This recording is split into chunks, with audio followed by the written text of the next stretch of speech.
First thing we need to do is import some content. And before I do that, I want to make some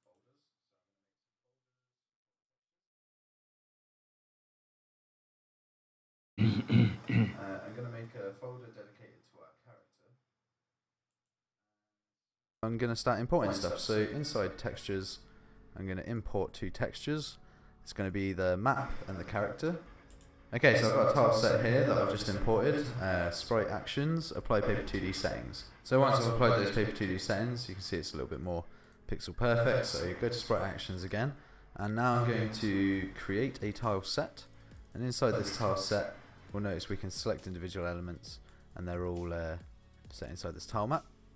So what I'm able to do is click on these tiles. It's already set up 32 by 32, which just so happens to be the tile size for these tiles. So I can click individual elements, and I kind of know now from experience that this is correct. So I'm going to add collision to this one tile for top down. So I'm going to add a box to that. I can flick colliding tiles on to see that. Right, so I can pretty much close that now. And from this, I'm going to create a tile map. So this is just going to be my basic tile map.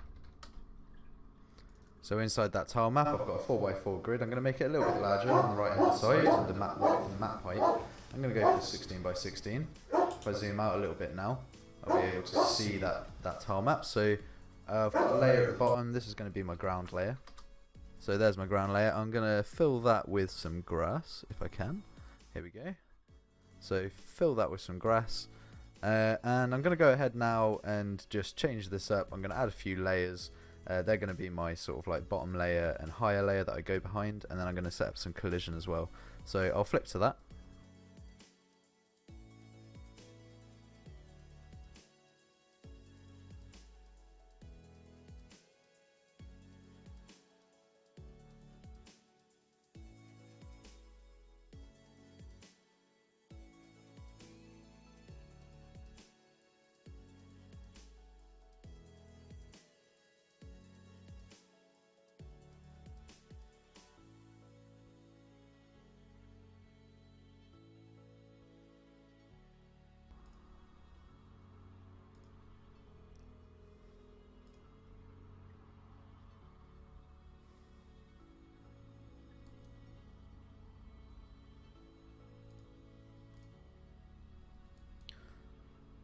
Okay, so I finished my tile map, and if I flick my collision layer on, you'll see where our collision is. I can walk behind these little banners at the back here that are at the top of our shop sort of thing, and you collide with pretty much everything else. Got some bridges that move over the water, and yeah, so that's basically it, right? So we're just going to have a character that moves around in this world. I'm actually going to delete a few of these objects out because I need some decent amount of space to walk around in to show you guys how this is going to work. So if I drag this into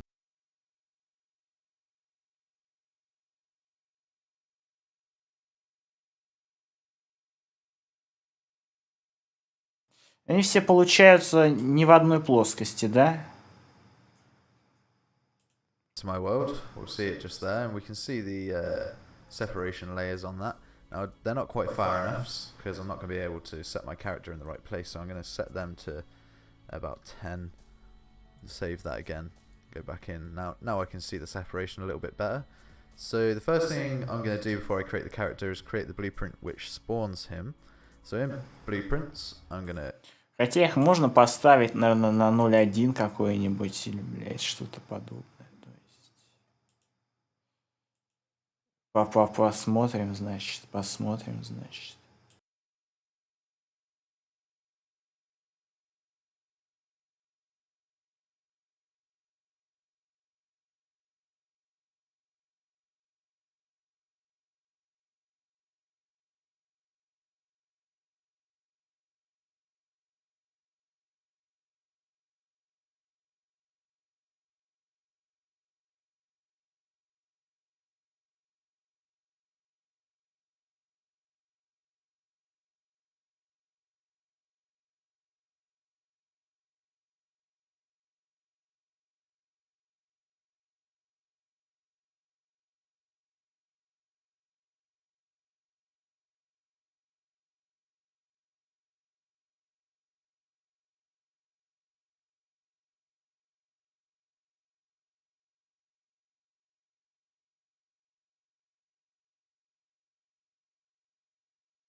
На самом деле, хз зачем включил, мне что-то хуёвее с каждым днем. Вот именно, наверное, для того, чтобы это и сказать. Потому что другой причины нету. Вот.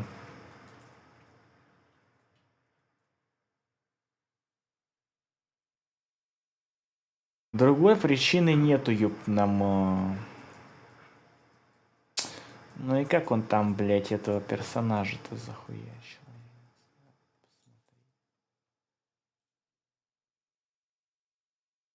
Create a blueprint actor.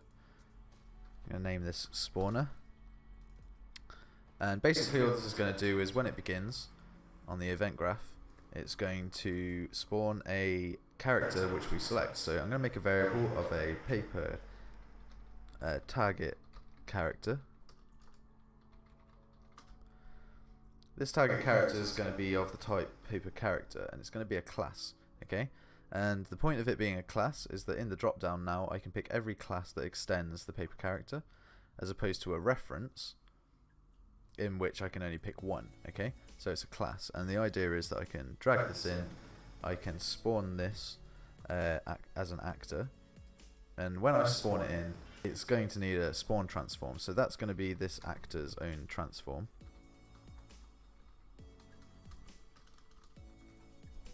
So get actor transform, and if I drive that into the spawn transform pin, it will now spawn this target at this location.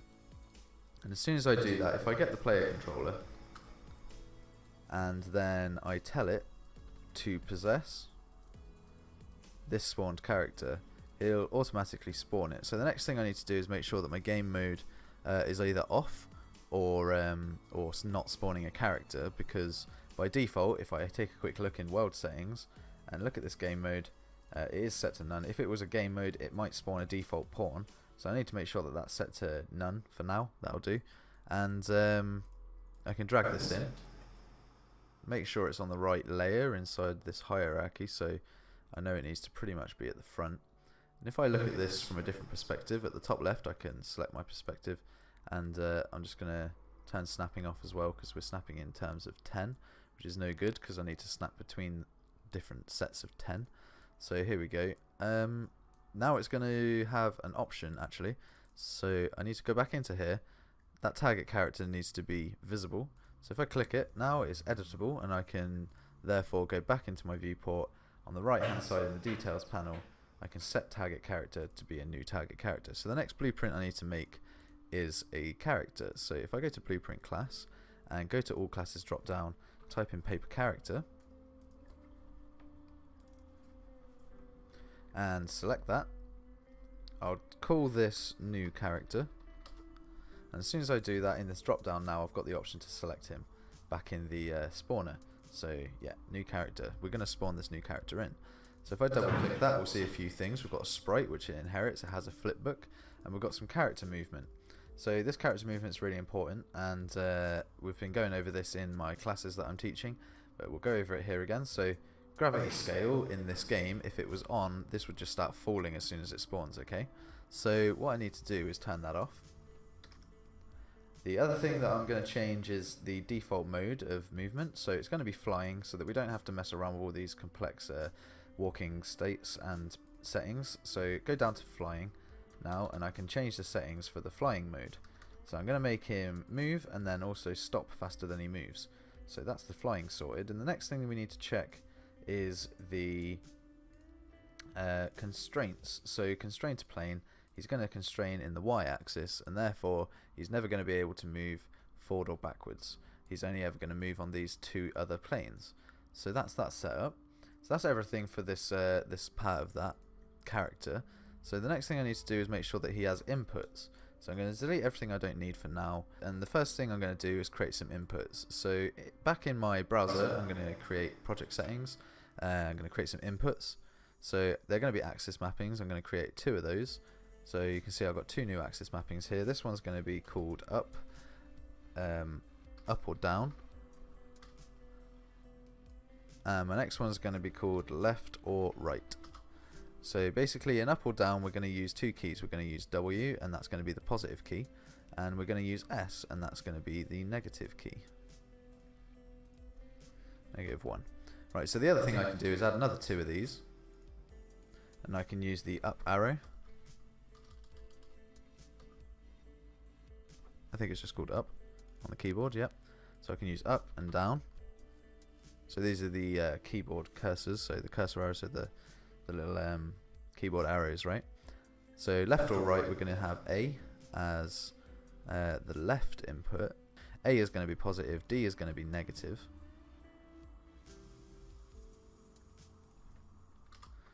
And then I'll also add 2 more, one for left and one for right. So now I've got 2 ways of doing this input. I can use WASD or I can use up, down, left and right. Just got to make sure these are all set up correctly in terms of their scalars. So now that they're set up, back inside our new character, anytime, you know, W or S or up or down gets pressed, it's going to fire the up or down event. So that's the event for that, and this is an axis, so we have an axis value based on those W, S, up or down keys being pressed, and they're going to relay that scalar, so it's going to be +1 or -1. We're going to use that scalar to power an add movement input. So there's our add movement input, and it's going to be moving him in the Z axis, so he's going to be moving up and down in the world. The way we can check which axis that is if we just go and grab a component like this sprite, and we say, okay, we want it to move upwards, just start moving this pin, and on the right hand side I can see the value inside the location, and it's the Z value that's changing, so I know it's the Z that I'm going to want to change. So over here, this is now the Z, and the scalar value is going to be plugged straight into there, and basically what that says is if it's -1, it's going to times 1 by -1 and create -1, therefore move downwards because it's a negative Z value. And if this is +1, when I'm pressing W for example, it's going to times 1 by 1, which equals 1, and obviously that's going to move upwards in the world. And if it times it by 0, well, it's going to equal 0, and add movement isn't going to happen. So, right, so the next thing to do is left or right. So here's an event for left or right, and we're going to use add movement input again. So these are the red events, and they can only be created inside the event. Проблема в том, что у меня, сука, уже все это было и работало где-то года 2 назад, блять. Только я не могу найти, где это вообще, в каком это месте, блять.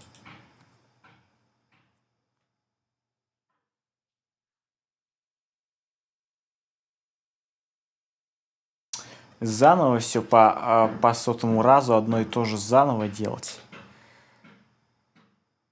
По 3-му годы, блять, идут.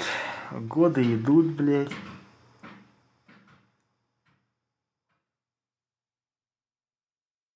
Ничего не меняется. Но опять ничего делать не дает. То есть это раньше надо было. Это раньше надо было что-то делать. А сейчас уже все. Уже поздно.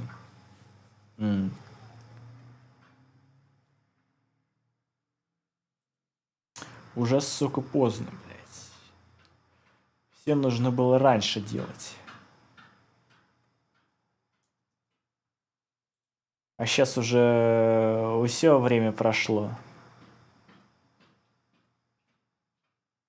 С этим ничего не поделать, блядь. Стучат, сука, стучат, блядь. И днем, и ночью. Какой-то фон там такие в любом случае, видимо, есть.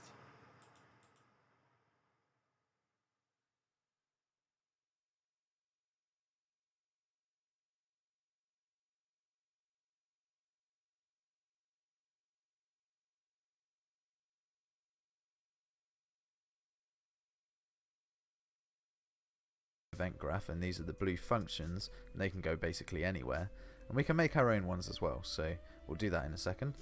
For now, we're going to change the input to move in the x-axis only, and we use that scalar again, so anytime we press A or D or left or right, the scalar is going to change, the axis value is going to change, and it's going to make this move input actually add movement to our character. So the next thing I said I'd do is create a function. So here's the function. It's going to be called set my flipbook. Set my flipbook. So here we go. Inside here we're going to control things like the direction the character is moving and which flipbook we're going to use. But first we need a bunch of flipbooks. So inside the character we're going to import a new character that I have saved. So I've got this little mage here. We can see him just in the back there. He's really small. So what I need to do is right click on that, make it a 2D object, 2D settings, right? So apply 2D settings, then I'm going to extract all the sprites for him. So we'll see that that's automatically picked up the spacing. So I'm going to extract all of those. The first thing I'm going to do is right click on those, go to bulk edit property matrix, and make sure that the pivot mode is set to the bottom center. So that's that done. Now what I can do is use these, shift select all of those, and create a flipbook. And this is his down movement. So this is going to be called move down. And I can quickly check that out by just going on it. So there he goes, he's bobbing up and down. I'm going to slow him down a little bit on the top right here, frames per second. I can set that to 5. So he's going to move that fast, right? Maybe move him a bit faster. So okay, he's moving at 10 now. Okay, cool. So back in here, I can create an idle really quickly just by selecting 2 sprites like these two, create a flipbook from them. This is going to be the idle down. So that's not the move down, it's the idle down. But look how fast that's going, that's a bit mental. So I'm going to go 0.2. Now every now and then he's going to change his sprite. Now he's looking upwards. So that's pretty cool. What I might do actually is set this back to 10 and just change the length of the first keyframe. So I can either do that by dragging on this little bar here on the right hand side of that one sprite, or I can go up to its frame in the keyframes and I can set this to say 20. But we're moving at 10 frames a second, so it's quite quick. So I'm also going to change the second one to be maybe a little bit longer, maybe 5 frames. So he sort of looks up for a second and then looks back again. Maybe a little bit longer again. So I'm just going to keep playing with these until I'm happy. So maybe set this to 50 and set that to 10. So now he's just going to run through that. Okay, cool. So I'm going to do that for every single one of these. I'm going to shift select a bunch of these again, create another flipbook. This is his movement upwards. So there's that animation, and I remember setting this set this to 10. So that's him moving away. The next thing I want to do is right and left. So create a flipbook, move right, open it up, set it to 10 frames per second, and finally his last movement is move left. And then I'm going to edit this one. Yeah, edit that. Set that to 10 frames a second, and that's all of those done. So now I just need to make the idles. Should be a quicker way of doing this. So let's have a look. Create a flipbook, idle up. So look at this, he's going a bit mental. So what happens if I set this to 0.1? I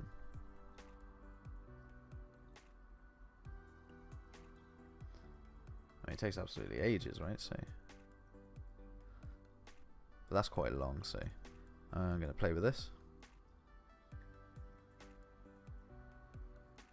Okay, so I don't know. Maybe it looks like he's breathing. Maybe it doesn't. We can play with those ourselves later on. So now we just need 2 of these ones to make the idle for the right. So now we've got the idle for the right. We're going to set that to 1 frame a second, and we're going to lengthen this again. Cool, so he's doing that. And then left. So we use these 2. Create flipbook, idle left. And we'll change that 1 frame a second. Здравствуйте, здравствуйте, здравствуйте. Right, so I can file, save all. And it's wanting me to save this level, right? So I'm just going to save this as level 1. Save that. И The sprites and everything else have been saved now. So впервые слышу, что я совсем все должен знать. Click on sprite. I can go to the source flipbook and I can pick one of the idols for him to just begin in.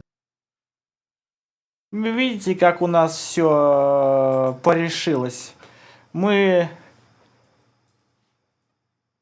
давали какие-то эти самые... Мы давали-то какие-то самые, эти самые, блядь.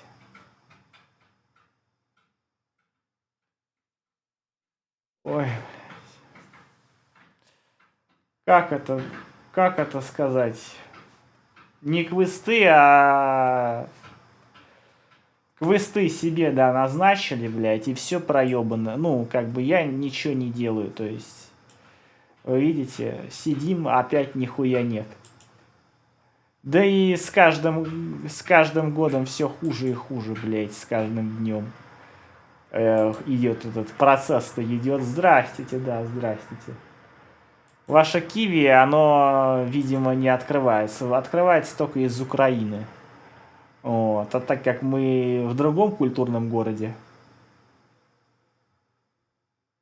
то да, вот так, видимо, мы не можем это использовать.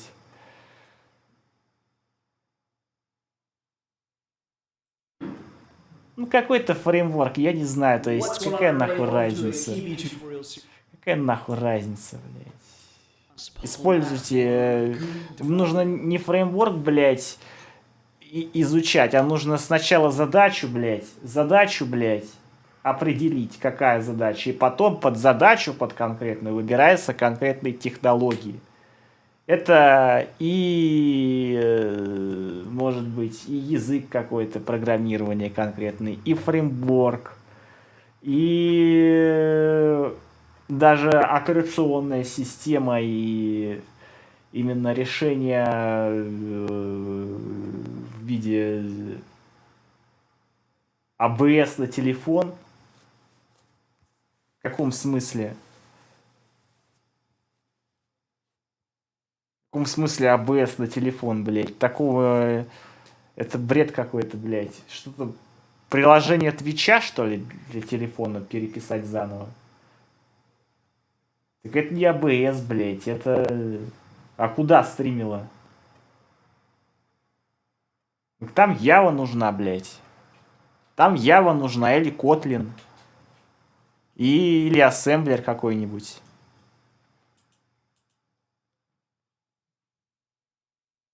Или вот Dart, который мы вам предлагали, блядь. Я хуй знает, то есть. У меня уже все, то есть, как бы, блядь. Я уже все, блядь. Видим уже, что 2 года прошло, блядь. У меня этот самолетик летал на звездном небе. Мы же делали игру, эту типа RPG Maker, или как эта хуйня называлась, блядь. Говорили, что там ЕГЭ какой-то, ЕГЭ, блядь, вот я про это хочу сказать. То есть уже 20 число, а нужно было до 1 февраля, блядь. Нихуя я делать не буду. Мне нужно чем-то покрыть. Мне нужно чем-то покрыть. То есть я же не могу вот так вот, блядь, сказать и съебать нахуй, блядь. Но была и иная идея. Смысл в том, что направление не то.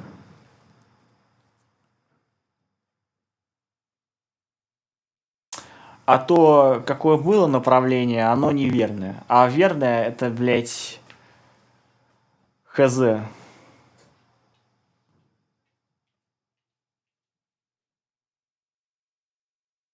Я чувствую, на самом деле, будто я уже одной ногой в могиле. Я не знаю, что сказать по этому поводу.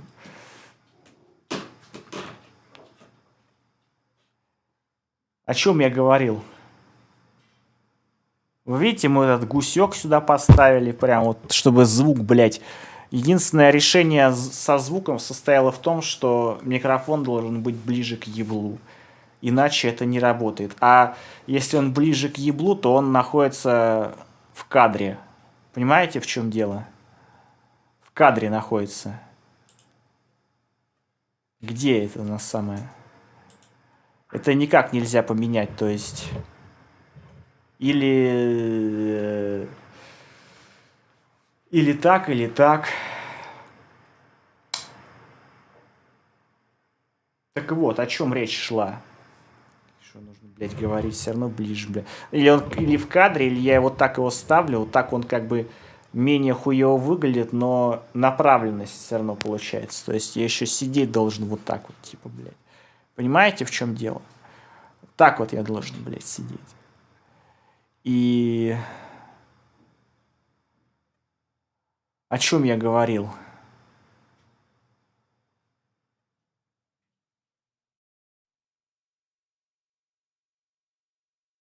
Что-то очень важное было. Что-то очень важное было.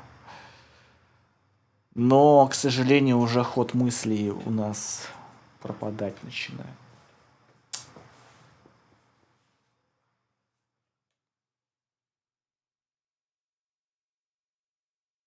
Выбор одежды, вы какой-то другой выбор одежды у нас видите. У нас всегда все одно и то же. У меня другой одежды нет.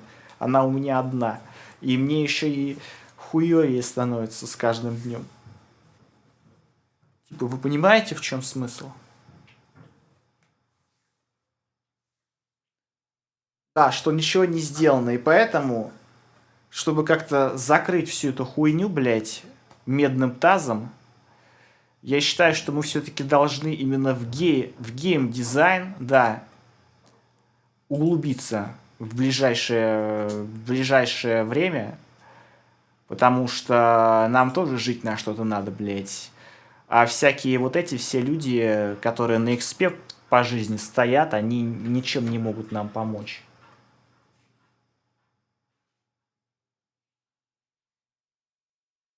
И поэтому нам будет то есть в одно ебло придется что-то хуячить, блядь.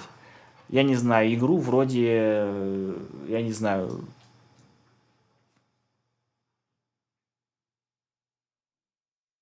даже... Хотя кого я обманываю? Он уже 2 года прошло, у нас самолетик какой-то там так и не стал летать и прочее. То есть, кого я обманываю? То есть, типа направление должно быть выбрано. И единственное, с чего начать... Следует с чего начать, я подумал, что... Почему постоянно скачет стрим с зеленое на красное? Я подумал, что...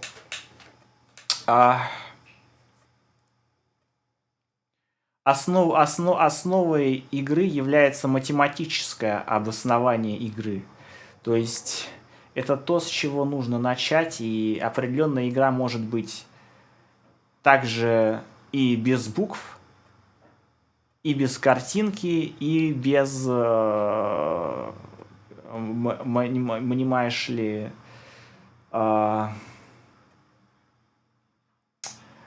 и без букв, и без картинки игра может быть, и без звука может быть игра, да, то есть мы видим, блядь, такие примеры, что есть игры, в которых ничего нет, но нету ни одной, где, сука, нету, блядь, какой-то логики. То есть это самое основное, типа, блядь. Но я погуглил, посмотрел и нихуя. Это как пустое место, блядь. То есть тут математика нужна для того, чтобы какой-то квадрат нарисовать трехмерный, какие-то векторные преобразования и талмуд на 700 страниц по этому поводу. Понимаете, в чем дело?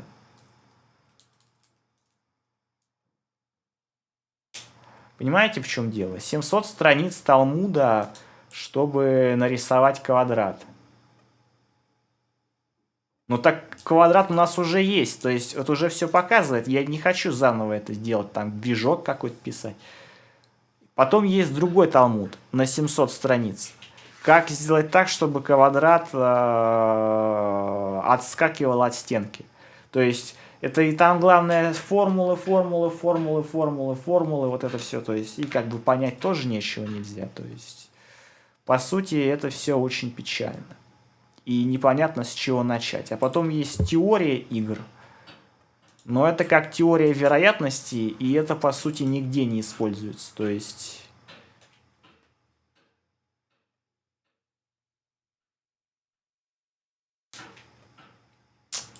Но я не думаю, что там что-то такое простое, если типа талмуды какие-то по этому поводу пишутся.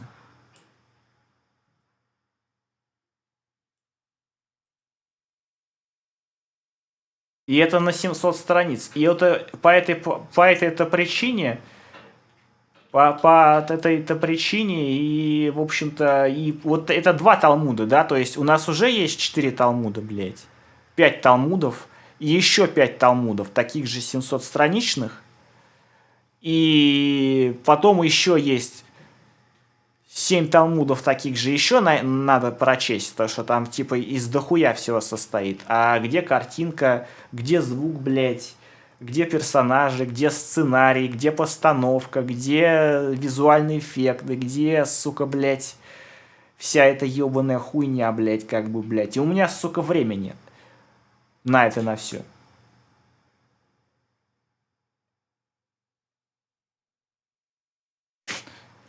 Понимаете, в чем проблема, блядь? И у меня нету времени, чтобы пойти, типа, блядь, кому-то что-то, вот на такие, на какие-то, как это назвать, на какие-то по рофлу ништяки, у меня просто времени больше нет, все, блядь. Как бы я это никогда не успею. Я буду 20 лет это, типа, блядь, сидеть, чтобы какое-то подобие первой Final Fantasy сделать, там, полтора, я не знаю, там, 16-я часть. Понимаете, в чем дело? Вот.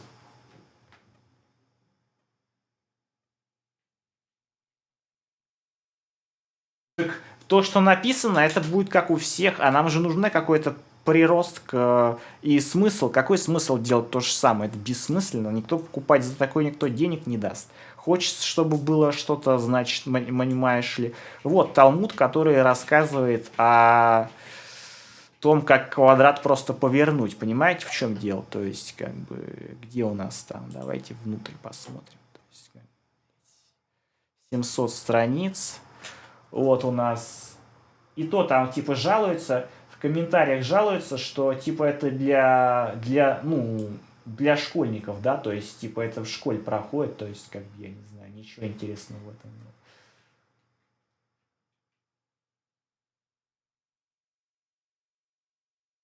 Ну, типа, квадрат отскакивает от стены. Вот вы видели, как машина, блядь, едет, вот эта анриловская?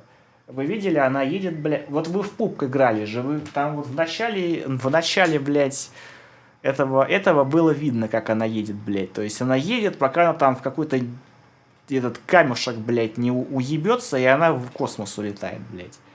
Вот так вот. И там такой хуйни, как бы все нужно допиливать, да, то есть как бы качество требует того, чтобы... И это какой-то аспект, который там, ну не знаю, ну вообще эту физику я не хочу, даже не буду ее использовать, потому что я просто выключу, наверное. У нас, по сути, я же говорю, что я хочу. Хочу, типа, блядь, Final Fantasy 16, но... Типа, блядь... Но чтобы она выглядела как Hyper Light Drifter. Понимаете, в чем дело? В чем смысл? То есть один-то Hyper Light Drifter, там, кто его делал, вообще не это самое...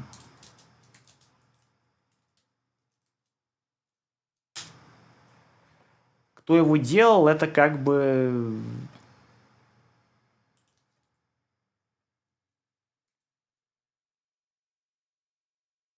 Наверное, заняло лет 10, да?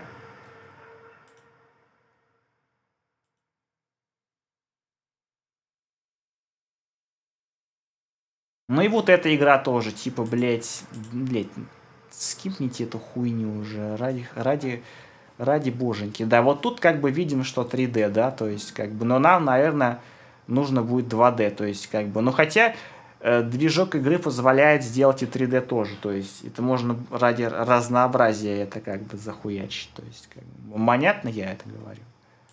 Хотя вот эту игру, наверное, делали человек 20 и... Ну, именно мобильную версию.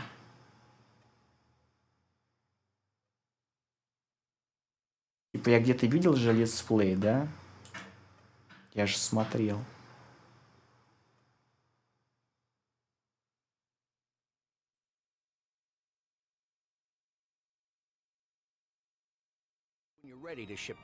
Типа это сильно превосходит любые возможности. То есть, как бы, блядь, все гораздо проще должно быть. Все должно выглядеть как Final Fantasy 4, например, я не знаю. То есть...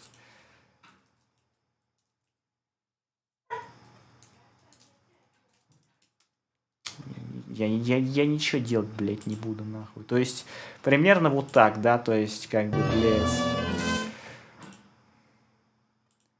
И это правильно. Но также, ну типа, и да, и получается, и что получается? Что нам нужны буквы, нам нужны цифры, блядь, нам нужны буквы, блядь, нам нужна картинка, блядь, звук, блядь. персонажи, лор. Ну, это все в буквы входит, наверное. Хотя это все... Вот и типа вся эта хуйня замешивается, но это игра как бы, блядь.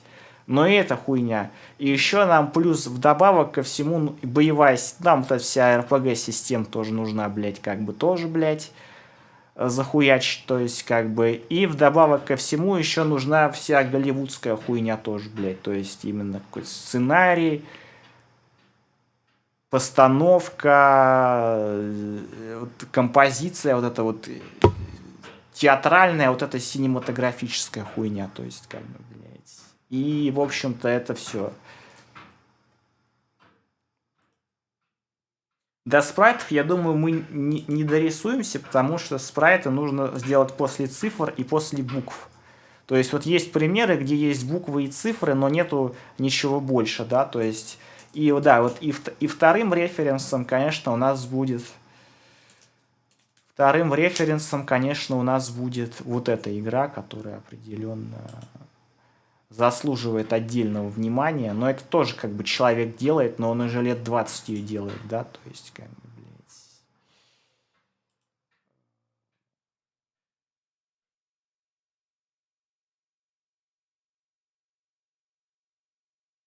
Это, кстати, создатель, что ли, вот этот дядька? Или нет?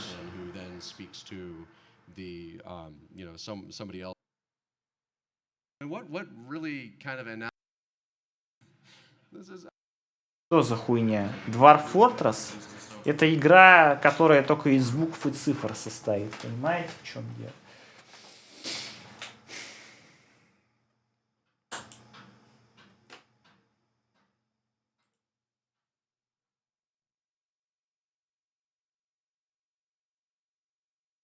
Ну, в консоли, да. В Linux, она в Linux работает.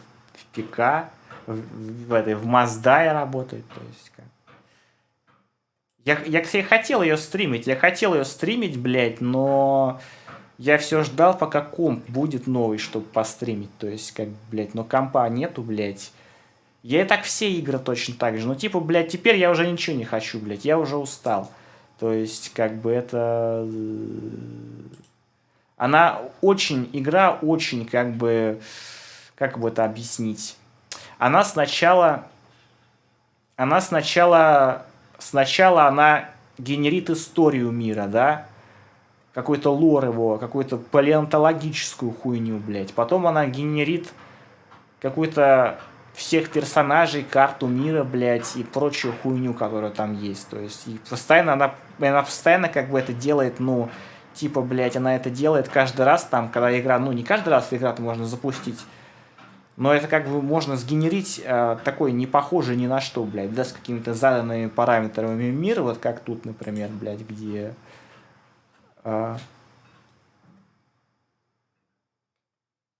Ну, за то, что он постоянно меня заебал своими обновлениями ебучими. Хотя бы за это, блядь. Ну да, ну Майнкрафт вышел позже, блядь.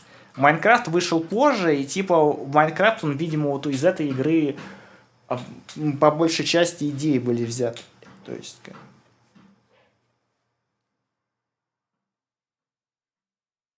Потом там генерятся все персонажи, какие-то предметы, блядь, я не знаю, там монстры, блядь, после всего этого, блядь. Ну, на основе того, что, типа, блядь, там какие-то города строятся, я не знаю, блядь, еще какая-то хуйня, блядь.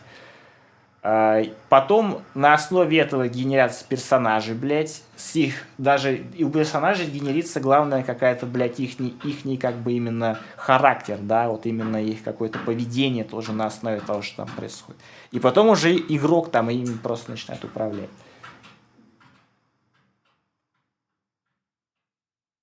То есть, как бы, и это, ну, это просто, это, ну, как бы это объяснить, это как глоток свежего воздуха, вот, после всех этих, блядь, ебучих каких-то, ну, сука, как, блядь, в тюрьме, нахуй, все вот эти какие-то овервочи и прочая хуйня, то есть, как бы, я не знаю, как это сказать, то есть...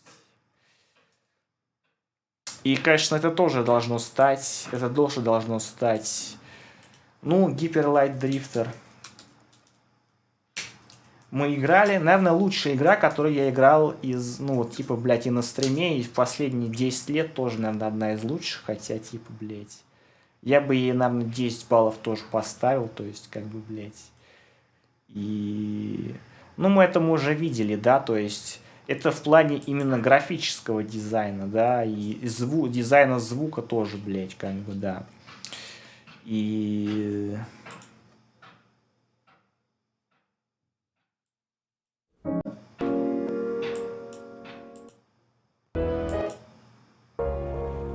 Вообще, на самом деле, может, я просто не помню, блядь, потому что...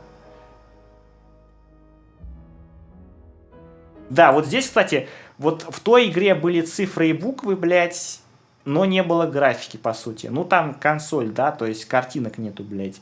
Вот тут, сука, просто нету букв, нахуй, блядь. Ни одной буквы, блядь, нахуй нету, блядь. То есть... Тут есть какие-то... Тут на самом деле есть какой-то лор, и там какие-то иероглифы, блядь, но это так очень, очень, так сказать...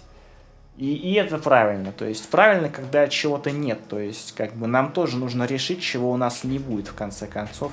Я думаю, мы дорешим до того, что у нас не будет ничего, и... Да, но тем не менее, здесь есть какая-то постановка, какие-то... И композиция, и постановка, все вот это присутствует. То есть вот и вступительный ролик, и босс последний, да.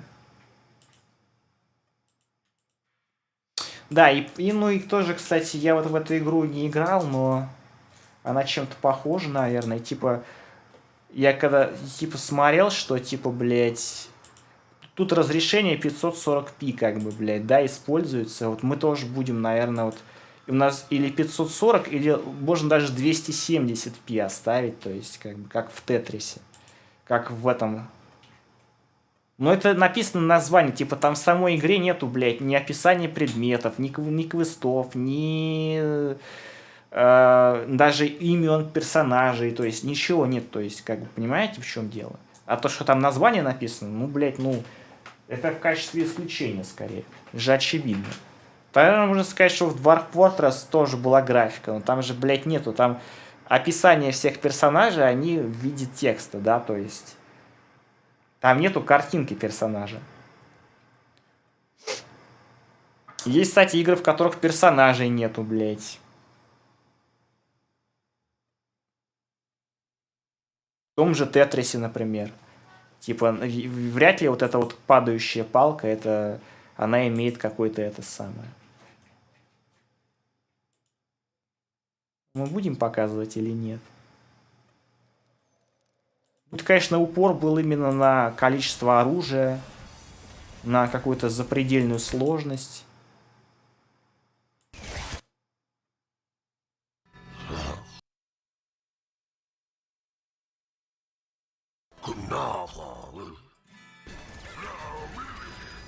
Все прям трясется, блядь, вот я не фанат этого, да, но может оно там как-то лучше игралось.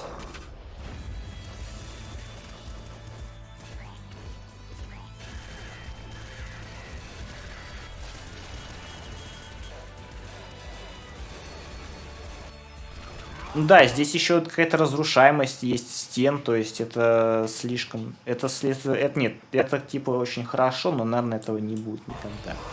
Как и вообще всего остального тоже.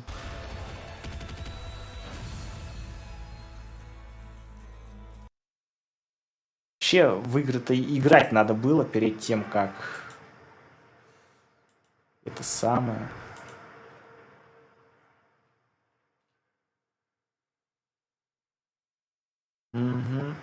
По квадратам. Ну, персонажи, конечно, персонажи. Но я не знаю, то есть персонажи...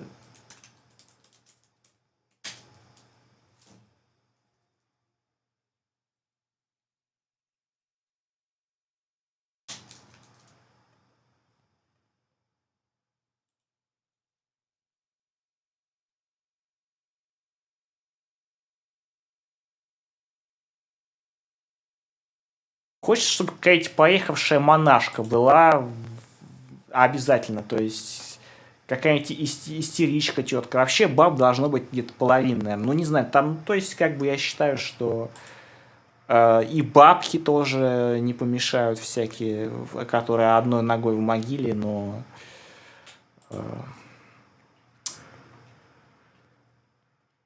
Ну нет, как бы мы не будем так вот прям совсем прямыми цитатами. То есть это все-таки дурновкусие какое-то. Вот. Но именно вот у BioWare можно по этому поводу, значит, посмотреть, что можно у них себе за это самое, как бы, да.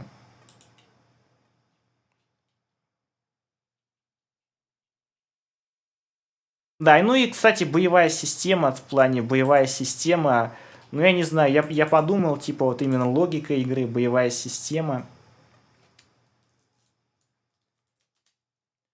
То же самое было в игре Chrono Cross, например. Но это очень тяжело будет как-то реализовать, наверное, то есть в плане...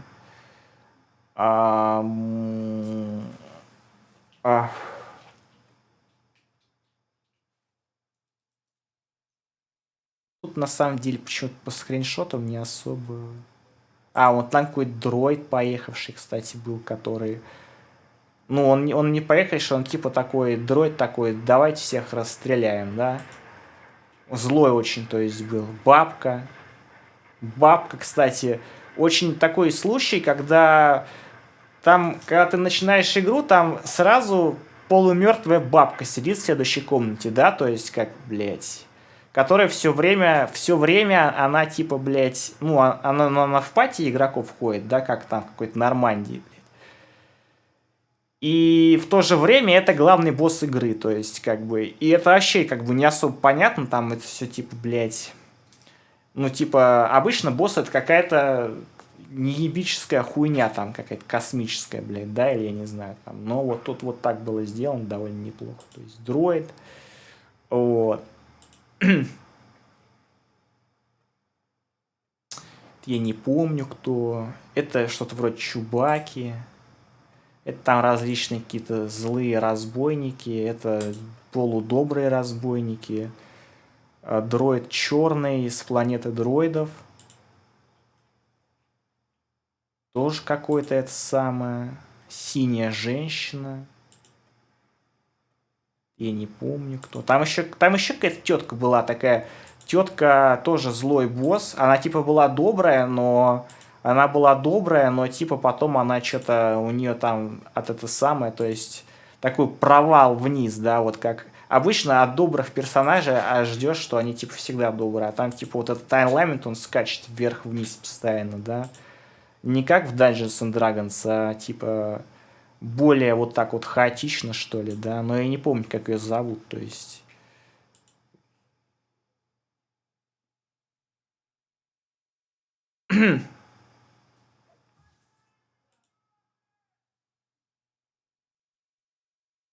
Там орёт что-то на улице.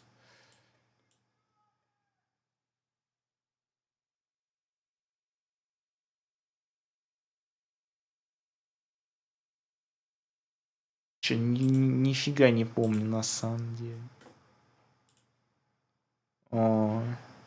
Ну, типа, я все рассказал, все показал. Это и Final Fantasy 16 и 17, которые никогда не выйдут, но, наверное, быстрее будет самому игру сделать, чем дождаться, пока они выйдут, да, то есть, как бы, такое на самом деле. И вот это все вышеперечисленное, и стоит отметить, что больше я ничего делать не хочу, потому что как только все, значит, когда уже видишь конечный результат, больше ничего делать не хочется. Но... Типа, можно представить, а что дальше? Да, ну, чтобы, типа, блядь, было, чтобы процесс пошел, нам нужен именно какой-то фан-сервис. Понимаете, в чем дело? В чем смысл? Все, когда скучно, задрочено. Ну и лор еще. Лор, главное, лор надо отработать. И по поводу букв самое главное, в чем состоит суть? Потому что буквы, блядь, если с цифрами разобраться, с талмудами, с этими, блядь, 20 талмудов 700-страничных прочитать потом, то с буквами надо тоже 20 талмудов прочитать, чтобы лор разработать. Не иначе, как лор должен быть, ну, не просто какой-то пересказ детской Библии, потому что, ну, как бы, это одно и то же, надоедает уже по сотому разу, но я даже не знаю, с чего начать. То есть какие-то древнегреческие и Гомеры, и Илиады, и метаморфозы, прочее вот эту хрень взять. Но это только 1%, да, то есть как бы это 5%.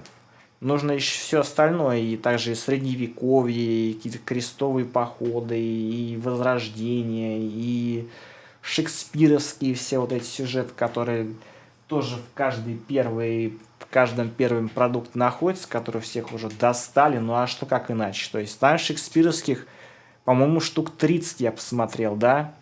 А видят постоянно все только Ромео и Джульетту везде просто. Постоянно ни одной вот любая романтическая хуйня, то есть как, блядь, всякие Титаники, какие-то эти самые тетки молодые и прочее. То есть это все, конечно, лучше стороной обойти, но там еще 37.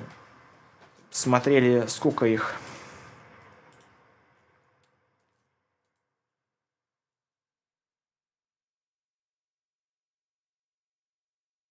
Сонеты Шекспира, ну, я не знаю, то есть, как бы... И да, это типа, это просто один писатель какого-то там английского 16 века условного, да, начала 17-го. То есть, блядь, ну, это тоже к лору добавит, ну, не знаю, блядь, 5%. То есть у нас 10% лора есть, а чем забить все остальное? Ну, вообще, по сути, сначала нужно разработать и мир, и, главное, язык, да. Вот как было во «Властелине колец». С чего писатель начинал? Писатель начинал именно с языка. То есть, как назвать географические локации, которые там находятся, или имя персонажа. То есть, есть, конечно, язык, ну, язык там есть обычный, который английский был, то есть, типа, там некоторые называются просто по-английски, там какой-то Шир, например, да, или я не знаю, но для того, чтобы называть какие-то эльфийские локации, был придуман отдельный язык, да, эльфийский, причем не один, а и целых два там, то есть, как бы, или какие-то наброски того, как называется все, где живут злодеи, то есть, как бы, и все это в историю, то есть, по сути, и получается, что, типа, блядь, вот нужно сначала историю и язык, и письменность, и шрифт, типа, блядь, и всю вот эту хуйню заново сделать, то есть, а потом уже придумывать все остальное. И то же самое, кстати, в Dwarf Fortress тоже сделано, то есть, там все генерится сначала с самого начала, а потом уже ближе к тому времени, где, собственно, события начнут происходить, то есть. И вот эта хрень займет тоже примерно лет 10. Вместе со всей вот этой вышеперечисленной математической хуйней, которая тоже займет лет 10, там всякие шары, кубы, освещение, трассировка лучей, какие-то матрицы, миры Лобачевского, линейные матрицы какие-то, как это там называется, преобразования, интегралы и прочая хуйня. То есть, как бы, вот нужно две хуйни, как бы, да, нам нужно, блядь, то есть, две хуйни вот это, и буквы, и цифры. То есть, и помимо этого еще это только процентов будет на 30.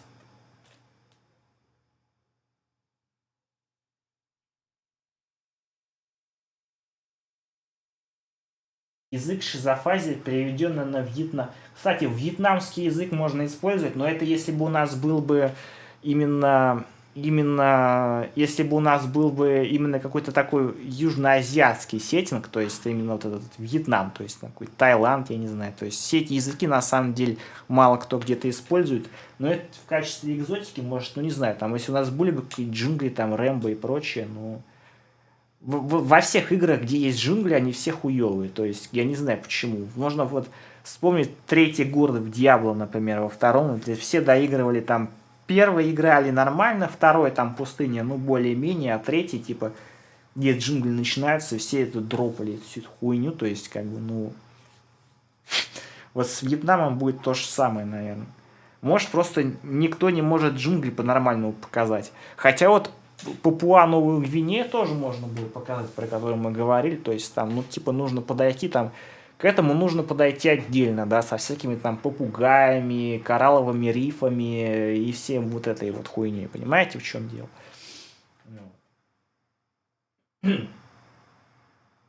Да, а мы думали все-таки в качестве языковой базы использовать языки Северного Кавказа, посмотреть какие-нибудь именно Дагестана, может, Чечни. Точнее, на самом деле, там, наверное, языков штук 100, то есть, как бы, и они все разные, то есть, это такое себе. В России с гопниками.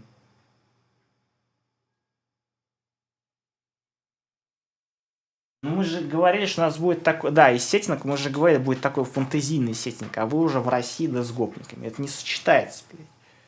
Или вы хотите, чтобы мы гопника отправили в фэнтезийный сеттинг? Тоже хорошая идея, но тогда нужно будет в дважды, блядь, это хуячить. Половина часть GTA, а другая половина... Они, ну, фантазийная Россия слишком банально. Там все должно сделано быть абсолютно искусственно. То есть фантазийная Россия, это может если я первую вот эту хуйню бы сделал, для второй игры можно было бы фантазийную Россию взять.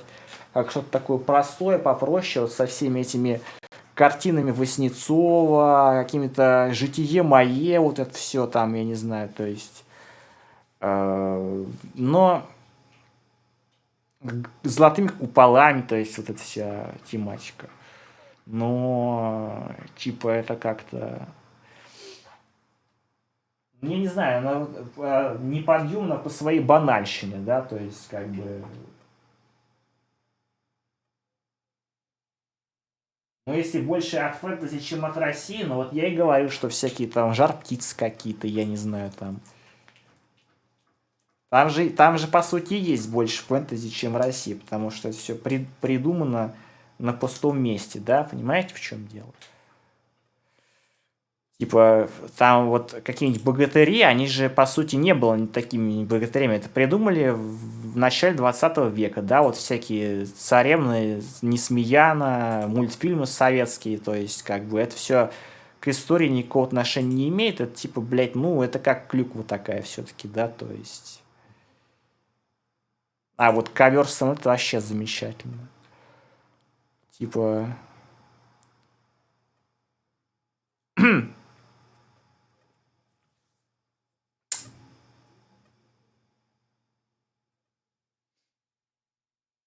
в российских реалиях, что Пикачу по разбитым дорогам скакали. Ну, блядь, это какой-то сюрреал... Не может такого быть, блядь. Кстати, вот 15-я финалка, она была бы лучше, если она была про 4 гопников. Вот, типа, все оставить, только выкинуть всю вот эту фантазийную дрянь оттуда нахуй, блядь. Вот. Тогда бы игра бы заработала, наверное. Ну, типа, блядь, она уже есть. То есть, нахуй мне еще такой же сам. Нахуй кому-то это будет нужно.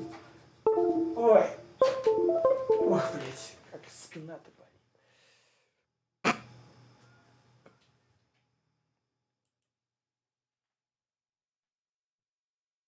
А нахуй тогда все остальное нужно, если это самое. Это уже GTA. Игра про гопников, это, по сути, нужно делать как GTA. GTA, она очень дорогая, понимаете, в чем дело?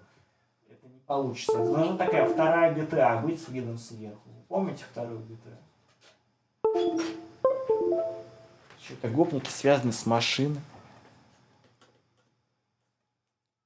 Кстати, вот я вспомнил, GTA же была какая-то мобильная.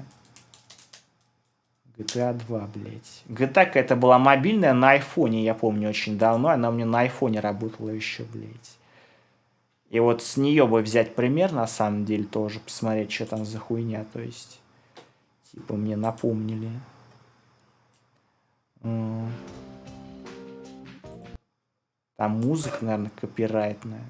Не, ну это очень дорогая, кстати, на самом деле, игра тоже. То есть, то, что она выглядит по-старому, это не значит, что на нее не нужно будет дохуя время потратить, чтобы сделать что-то подобное. Какого она вообще года? 90 какого там? 6-го, что ли? Да, на айфоне называлась Chinatown версия. Да, еще, кстати, первая была часть. Она 99-го, кстати. Кстати, такой редкий вид прям совсем сверху. Я, кстати, подумал о перспективе, но перспектива, наверное, все-таки будет такая типично РПГшная, то есть не вот этот вид сверху, хотя он самый простой, то есть вот с точки зрения всего он именно самый простой, блядь, да. Хотя здесь вот, типа вот эта хуйня, она, ну она просто трехмерная, но с видом сверху, блядь, вот это хуево.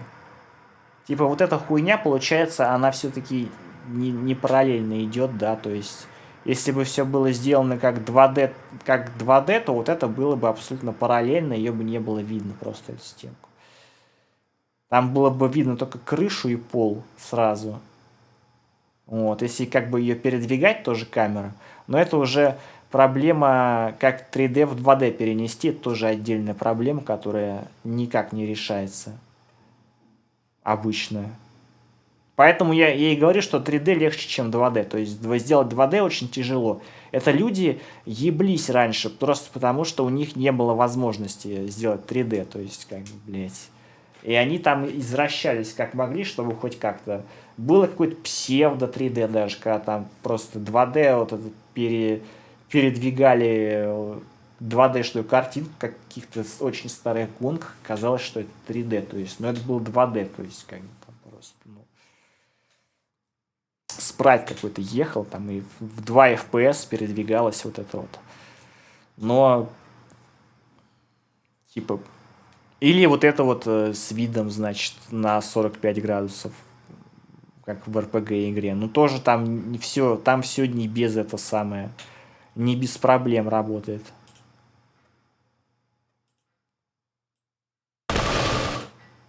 Что за стрельба какая-то?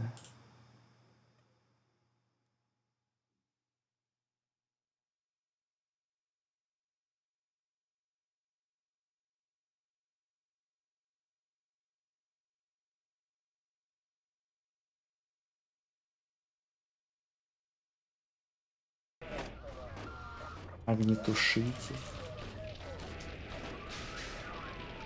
Chinatown Wars она называлась. А, все, у нас лампочка села. Какого она года, кстати? 2009-го. Ну я, блядь, помню, что, сука, блядь, на айфоне работала у меня. А, у нее оценки прям овер дохуя положительные, кстати. И она мне очень не зашла. Я так и не понял, в чем суть. Я не понял, в чем суть игры на айфоне, блядь. Это настолько хуевое устройство для игры, блядь, что я даже не знаю, что сказать. То есть, может, на PSP она хорошо игралась или на DS. Вот это я могу понять. Но на айфоне, блядь, там все очень хуево. Там, во-первых, само устройство какое-то маленькое, у него экран, блядь, то есть, и там он очень маленький, да, то есть, типа, блядь, ну, был. И там же можно нажать только, получается, один раз на экран, только пальцем. И все, и больше ничего нету, блядь. Ни кнопки, блядь, какой-то. То есть, блядь, ну это провал полный, то есть невозможно это использовать, типа. Но если именно для PSP, наверное, эта игра очень хорошая. Кстати, может ее пройти на стриме даже, блядь. Это будет тоже, блядь, типа вспомнить молодость. Но я в нее на айфоне поиграл, наверное, минут 10 и забил, потому что, типа, блядь, хуй знает. Но...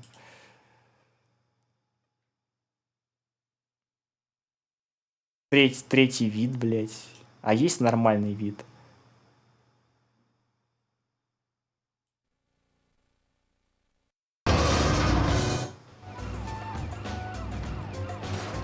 Копирайт музыка играет. По сути, это отдельная часть, наверное, была, да, то есть, как бы, блядь. Я ее так скипнул, прям вот так вот. Абсолютно. Мне вообще непонятен был... И непонятно никогда были игры на портативных консолях, просто по причине того, что у меня ни одной никогда не было. Ну, ну кроме Тетриса, когда мне было 5 лет. А, еще была вот эта вот... Самая, кстати, самая первая была не Тетриса, а вот эти вот, которые копии нинтендовских, как они назывались, первых самых, да, из 70-х. Это самая первая вообще персональная консоль, по-моему. Как они назывались, блядь? Как самые вот эти первые назывались, где там «Ну, погоди», блядь, было, и где нужно было сковородкой ловить. У меня да вообще год 4, блядь, было. Пиздец просто. Электроника, да, как они назывались по-нормальному, блядь. Кстати, вот эти версии электроники были с какой-то считалкой, помню, блядь, которая... У меня эта считалка была, которая, блядь, цифры, блядь, складывала. Ну, а там, типа, блядь, я в нее тоже залипал, кстати, блядь. Вот это, кстати, была... Ну, консоль была копией, но сама игра была сделана, типа, ну, при Союзе кем-то, блядь, то есть... Только вот такой геймплей могли придумать, блядь. Но он мега ебанутый, блядь, но, сука, тем не менее.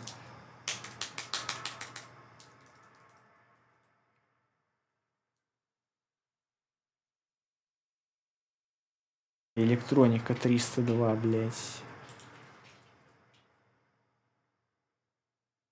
Вот именно такая и была самая первая. И да, и вторая консоль была Nintendo NES. Но это Dendy, блядь, она называлась. Кстати, про нее тоже отдельно надо, блядь, будет поговорить, потому что, типа, блядь, и игры тоже постримить, если я вспомню, какие там были. Поэтому все, блядь, с консолей, сука, начиналось, а нихуя не с ПК. Я, кстати, об этом вообще, блядь, забыл, нахуй, блядь. Типа, за давностью лет. Еще на таком, на советском-то Рубин телевизор был, но его выкинули, кстати. Но у меня японский тоже был телевизор, тоже выкинули, блядь, то есть, как бы, хуй знает. Ничего не осталось. Вот все вещи, которые в какой-то ебаный хлам, они все здесь есть. Какой-то трипье, блядь, там, не знаю, то есть просто мусор. А нужные вещи нужно выкинуть. Вот, вот так вот. Где название нормальное? У меня, кстати, довольно много их было, по-моему, штуки 4, блядь. Ну, типа, тут смысл в том, что чтобы отдельную игру нельзя было купить игру, блядь, и это самое. Нужно было саму вот эту хуйню покупать отдельную, понимаете, для новой игры, блядь. А для NES нужно было картридж купить. Просто какой-то китайский, на Покровском рынке. Ледяной хоккей вообще не помню. Вот такое у меня, по-моему, не было. Шахматный компьютер. Nintendo. Но они нинтендовские тоже назывались по-разному все, да?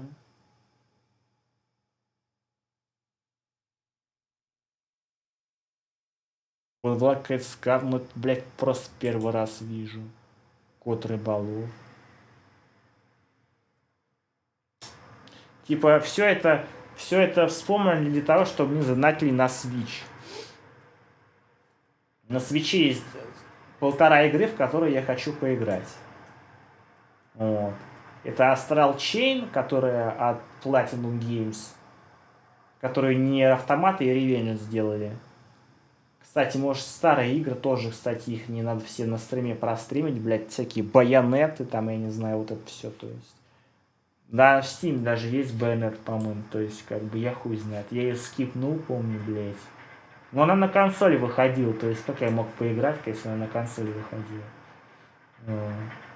Но, типа, желание было такое, блядь. Там еще вторая байонета есть на Wii U и Astral Chain. Еще хочу в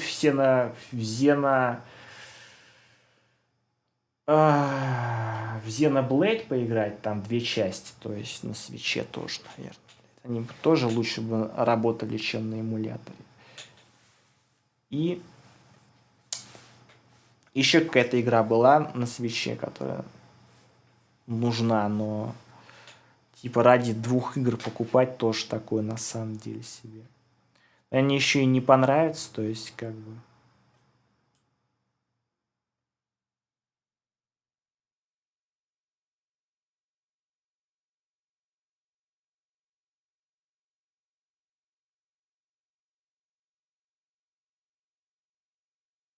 Микки Маус, блядь.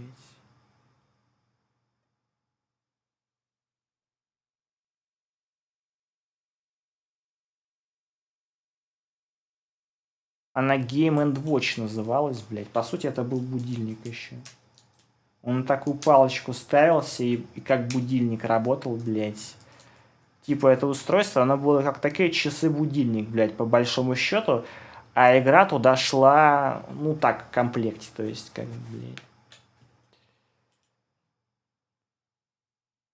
Хочешь играй, хочешь нет. А, на 80-го? Почему-то я думал, что на 70-х годов, блядь. А на 80-го, оказывается. Шеф, вот шеф точно был у меня, вот этот, блядь, копия советская. Ну, может, там по-другому были нарисованы вот эти хуевин, но я точно помню, блядь, нужно было сковородкой этой ловить. Микки Маус.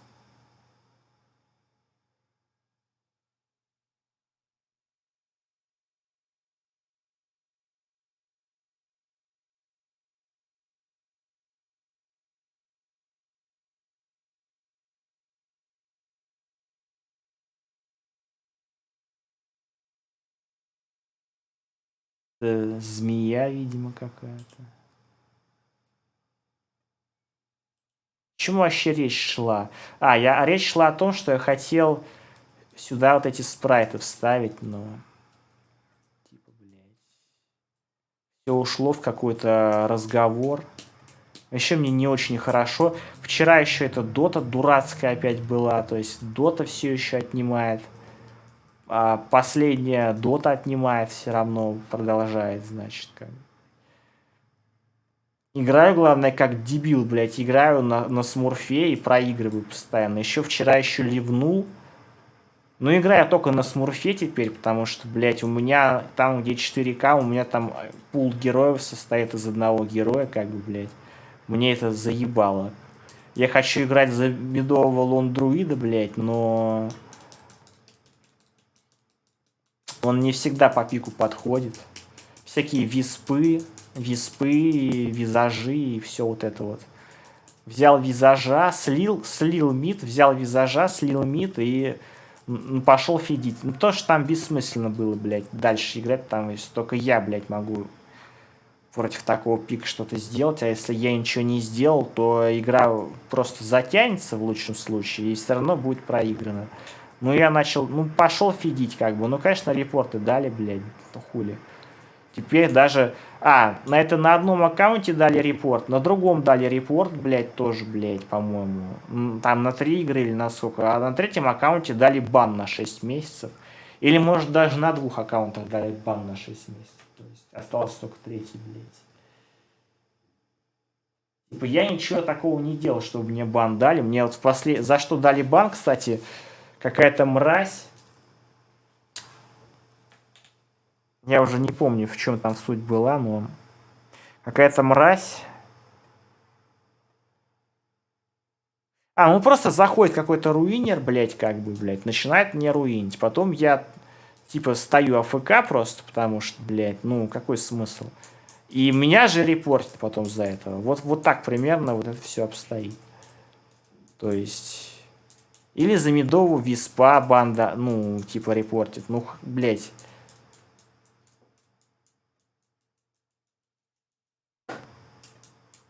Причем неважно, как ты играешь. То есть, даже если ты хорошо играл, но, типа, блядь, проиграл, то все равно репорт дают за медового виспа.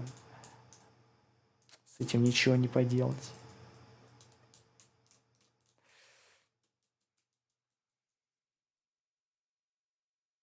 О чем я говорил? Надо пойти отдохнуть. Часок отдохнем, потом дальше вот это будем эти спрайты рисовать. То есть, наверное, потому что я тут уже с вкладок-то открывал, конечно. Пиксель дровнинг.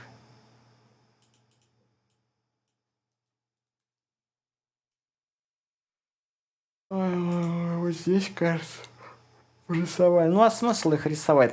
Тут надо не со спрайтов начинать. Я же говорю, нужно начинать с цифр и с лора. Спрайт потом какие-то нарисуются, блядь. Это вообще не очень важно. То есть, это все там захуячим в самом худшем виде, блядь.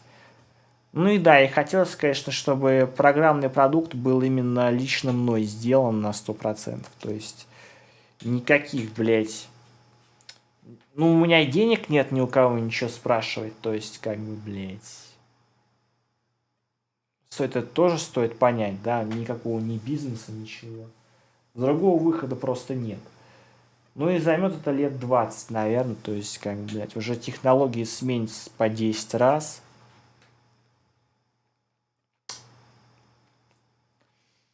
Технологии сменятся по 10 раз.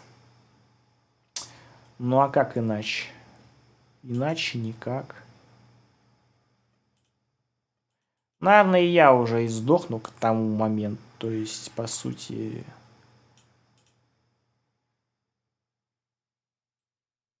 Что-то думал, это 70-й год, но типа это 80-й год. А, я говорил, блядь, я говорил про PSP, а потом вот про вот это вспомнил. Типа, если это China Wars выходила на PSP, блядь, то PSP же консоль какого года? 4-го. Вот я в Bird by Sleep играл, кстати, тоже, блядь. И типа там графа, она... Ну, как сказать, то есть я бы не сказал, что эта графа выглядит какой-то ультра старой или, блядь... Но это портативная консоль 4-го года, которая мощность, как у... Ну, не знаю, у нее, наверное, поменьше, чем вторая PlayStation. А может, такая же примерно. То есть, я не знаю, то есть, блядь. Ну, типа, конечно, разрешение здесь не очень высокое, но...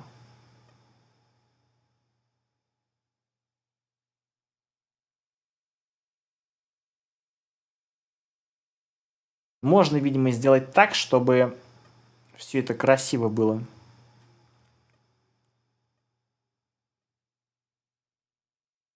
А, я вспомнил, почему я, блядь, на айфоне в нее не играл. Потому что ее нужно было покупать, блядь. Она же не бесплатная была. Там была либо демо-версия, которую я захуячил, наверное, и там нужно было... Или там нужно было, блядь, пиратскую хуячить хуйню, блядь, то есть, которую я не стал делать. Вот в чем, блядь, наверное, смысл был. Вот. И никак иначе. Ну, за место, блядь... За место 5-й GTA можно будет постримить. По сути, она выходила позже, чем 4-я, но раньше, чем 5-я. И в 4-ю я, кстати, тоже играл в то же время примерно. Не в 7-м году, когда она вышла, а в 9-м примерно году, потому что... На первом компе она просто не запустилась. А на втором компе, блядь, лагала как просто, блядь, поехавшая хуйня. Но на старом компе просто не запустилась. Кризис запускался на том компе на старом. Но GTA 4, блядь, такая, наверное, идите нахуй. То есть, как бы, блядь. Она и сейчас, наверное, лагает. То есть, до сих пор. То есть, как бы. Там напридумывали какую-то вот для Xbox какого-то своего, там, архитектуру свою и прочее.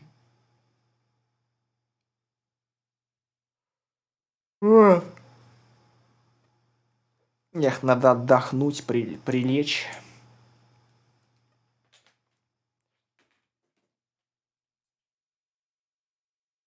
Мы тут такой скоп себе захуячили сейчас, как бы, на 10 лет вперед, как бы, блядь, да?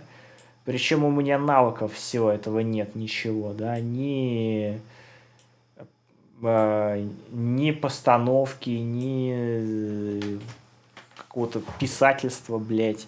Ну, по сути, нужно, блядь, 4 хуйни, 4 профессии освоить всего лишь, блядь. Это математик-программист, блядь. Это писатель, блядь. Это как Билл Гейтс, потом чувак, который, блядь, «Игру престолов» написал. Это второй, блядь. Третий, это... Нужно быть художником-иллюстратором. Ну, я не знаю, какие есть известные, блядь, ну, помимо Гитлера. Я не знаю даже, блядь. Ну, и нужно быть еще... Четвертая профессия, это, блядь, профессия именно, блядь, режиссера, постановщика, сценариста. Это уже отдельные все тоже, да, то есть как бы это разные люди этим занимаются. Ну, блин, типа можно в одно это захуячить, то есть как бы, блядь.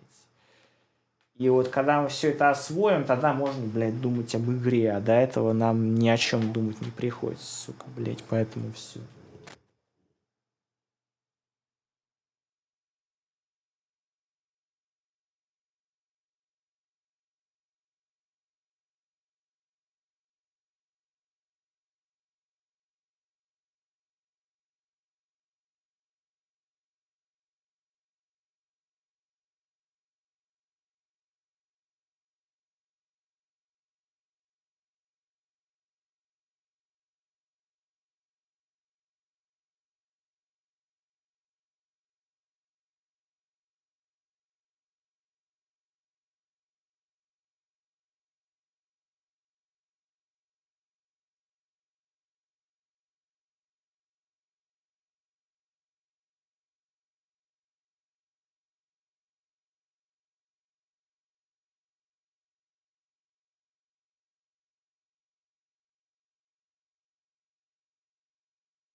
in so I can see him. Right, so he's that little tiny dude right in there. So the first thing I need to do is change the capsule component now that I can see the size of my character. So I'm going to set this to 5 by 5. So he's still a bit fat there, so I'm going to set this to 3 by 3. And what I like to do on my top-down characters, or the face-on ones, is leave the collision on the head open, right? So this entire area at the top here is allowed to basically overlap other objects in the world based on the layer system of the tile map. So that's our character set up there. The last thing we're going to need is a camera, because we need to render him. So here's his camera. It's starting off at the wrong angle, so we'll rotate it by 90 degrees. And moving it back and forward doesn't really matter, but I like to move it out of the way. And we need to make sure that it's orthographic, so I'm going to make it orthographic, going to set it to 256 pixels. And now if we were to press play, we'll have our little character. He's able to move around. One of the things I've noticed is that A and D is the wrong way around. So what I'm going to do is go into my project settings and change it here. So I'm going to change all these scalar values to be the opposite of what I had them set as. So that's that. So now I'm moving up, down, left and right based on the inputs. So the next thing I remember is basically he needs to have some flipbooks, right? So he needs to change them as he moves. So the way I'm going to do that is inside my set flipbook node, I'm going to have a branch. So what this branch is going to do is it's basically going to change the current direction that we're going to hold as an enum whenever we press an input. So it will change it whenever we press an input, then it will set the flipbook. If we don't press an input, it will just store or use the last stored move direction and set the flipbook based on that. So the first thing we're going to need is those two things. We're going to need an enum. So right click, blueprints, enumeration. This is going to be the move direction. And inside this move direction, I'm going to create 4 directions. We're going to have up, down, left, and right. So now that we've got those 4 directions, we can actually declare that as a variable back in our character. So if I create a new variable and call it last move direction, on the right hand side in the drop downs I can now pick move direction. The variable that I just made, the class of enum that I just made, I can select that. If I compile this, you'll see that down shows me all the 4 options I had. So I want to set this, so I alt drag it into the viewport. If the condition of me pressing some inputs is true, then change this move direction. So let's code this condition. So we need to know if we've got an input, and the way we can do that is by getting an axis, and we can get that for left or right. And we can also get the axis for up or down. So basically we're saying these axes get updated every single frame, okay, so they're always equal to 0 unless you're pressing a button. So what I can do is I can say if this isn't equal to 0, which means it's being pressed, and I can do that on both of them. So if this is not equal to 0, it means that we're pressing something. But I want to know if we're pressing any of the buttons. So if this is not equal to 0 and we're pressing one of them, and if the second one isn't equal to 0, it means we're pressing something. But we use an OR Boolean function, which basically says if this is true or this is true, if either of these are true, then go through and basically return true on this final branch. Now if I used an AND, just as an example, the way this would work was it would say both of these have to not equal 0 in order for that to return true. So there's just a little example of a different type of Boolean function we can do. But in this example we're using the OR function. So if either of these are being pressed, if this or this are being pressed, this returns true, changes the last move direction. So the next thing we need to do is set which last move direction is. So we can create a selector, and the way we create a selector is by dragging off a pin, type in select, and what happens is it inherits the type that you're selecting from. So if I had a float, for example, so let's say this float here, and I want to select a float to go in there. If I create a selector now, it just inherits that type, and the next type of inheriting that selectors do, which I'll show you up here on this selector, is the inheriting of the type which we're picking from. So I'm using last move direction, so it gives me the 4 options. So another example of how selectors inherit variables is if I create a selector from this now and use a Boolean instead, what happens is we get a true or false pin. So that's how selectors inherit properties. So we create them from the variable that we want to set, and we select something. So then from here, what I'm going to do is I'm going to actually select based off a boolean. So the boolean that's going to go in here is whether we're moving up or down, and basically we're going to check if we're moving upwards. So if I compare that to more than 0, what this now says is if up or down is more than 0, i.e. are we pressing W or the up arrow, true, up. Okay, so if that's not true, it would be down, right? But we need to know if we're moving left or right. So what we need to do is make another selector which can lead us down to that left or right. Okay, so let's create another up or down. Let's create a left one, so less than, sorry. So we'll drag that in. Now if up or down is less than 0, i.e. we're pressing S or the down arrow, that's true, it's down. Okay, so there's the false input now, and the last thing that we need to select based on is whether we're moving right or left. So we can get right or left here. We can check if this is more than 0, and if this is more than 0, true, we're moving right. If it's less than 0, we're moving left. At least that's what we expect. So now this all feeds through into this last move direction. So the last thing to do is set the flipbook. Okay, so let's set that flipbook. Right, so it's gonna, oh, that's actually calling my custom function. So we want to set the flipbook of the sprite. Okay, so here's the sprite. I can drag that sprite in over here.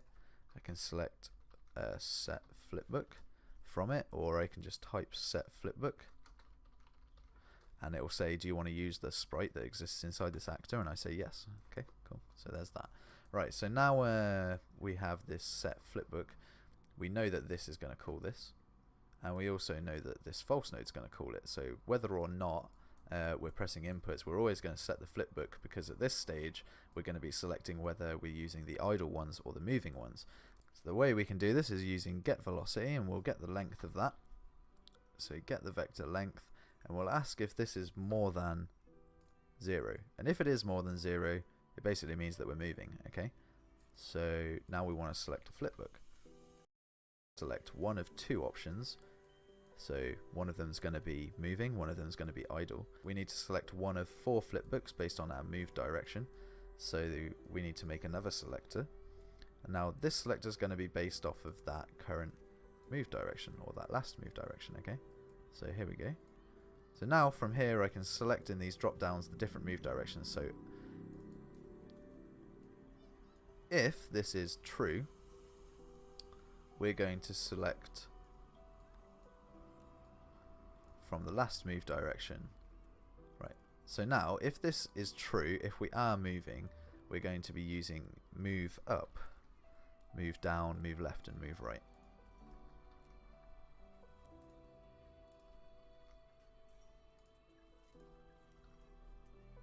And if we're not more than 0, i.e. we're idle and this is false, we're going to use the idle ones. So idle up, idle down, idle left, and idle right. Okay.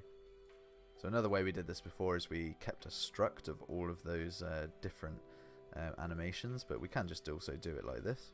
So if I save that now and press play, the last thing I need to do, as you'll notice there he wasn't playing them, is actually call this function. So this function that we've made over on the left hand side, set my flipbook, needs to be called somewhere, because this is the event graph. Okay, and there's nothing that's calling that function. So if I drag it in, I need to call it from something, and I'm going to call the event tick. So every single frame it's going to call set my flipbook, and now when I press play we should see animations happening.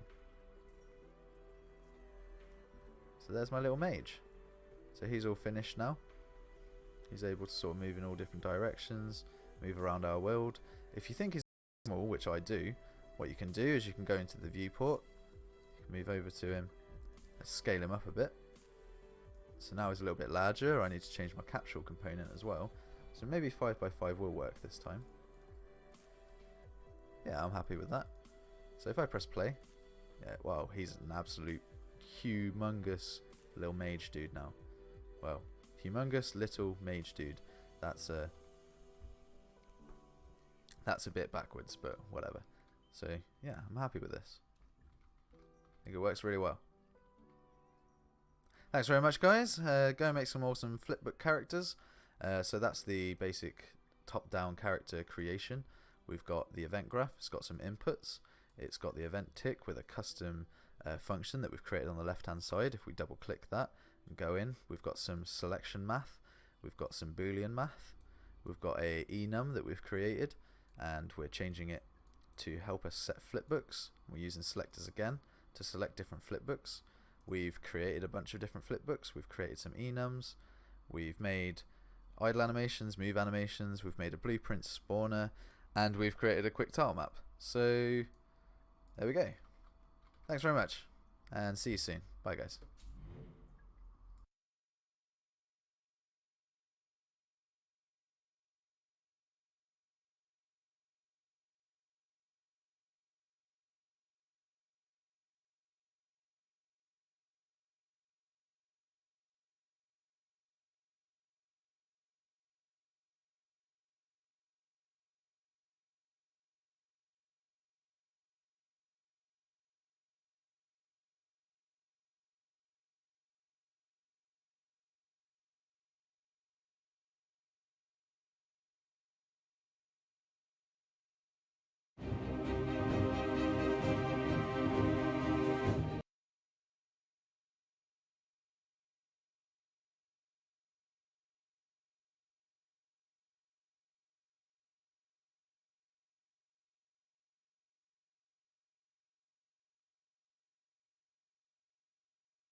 То есть тут математика нужна для того, чтобы какой-то квадрат нарисовать трехмерный, какие-то векторные преобразования и талмуд на 700 страниц по этому поводу. Понимаете, в чем дело?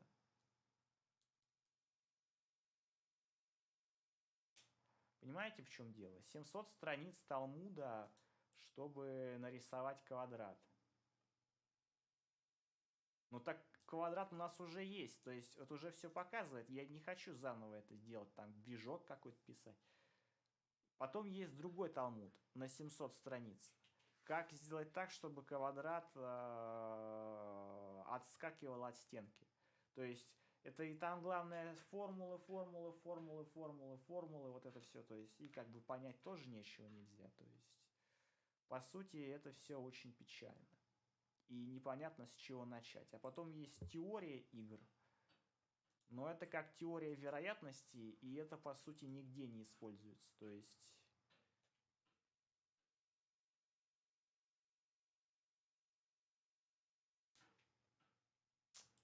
Но я не думаю, что там что-то такое простое, если типа талмуды какие-то по этому поводу пишутся.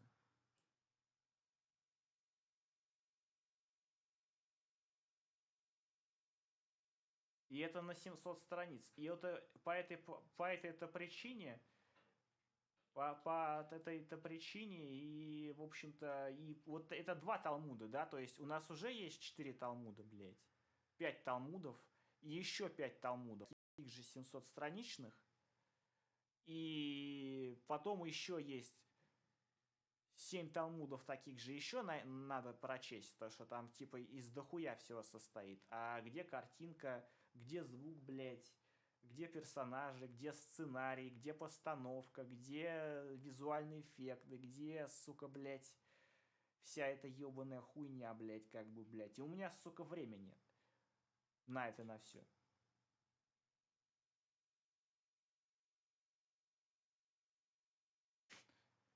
Понимаете, в чем проблема, блядь? И у меня нету времени, чтобы пойти, типа, блядь, кому-то что-то, вот на такие, на какие-то, как это назвать, на какие-то по рофлу ништяки у меня просто времени больше нет, все, блядь.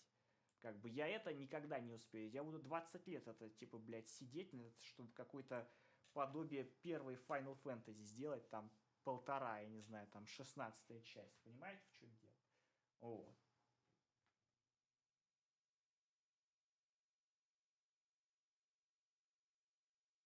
То, что написано, это будет как у всех, а нам же нужна какой-то прирост и смысл. Какой смысл делать то же самое? Это бессмысленно. Никто покупать за такой никто денег не даст. Хочется, чтобы было что-то, значит, понимаешь ли. Вот Талмуд, который рассказывает о том, как квадрат просто повернуть. Понимаете, в чем дело? То есть, как бы, где у нас там? Давайте внутрь посмотрим. То есть, 700 страниц. Вот у нас и то там типа жалуются, в комментариях жалуются, что типа это для школьников, да, то есть типа это в школе проходит, то есть как бы, я не знаю, ничего интересного в этом нет.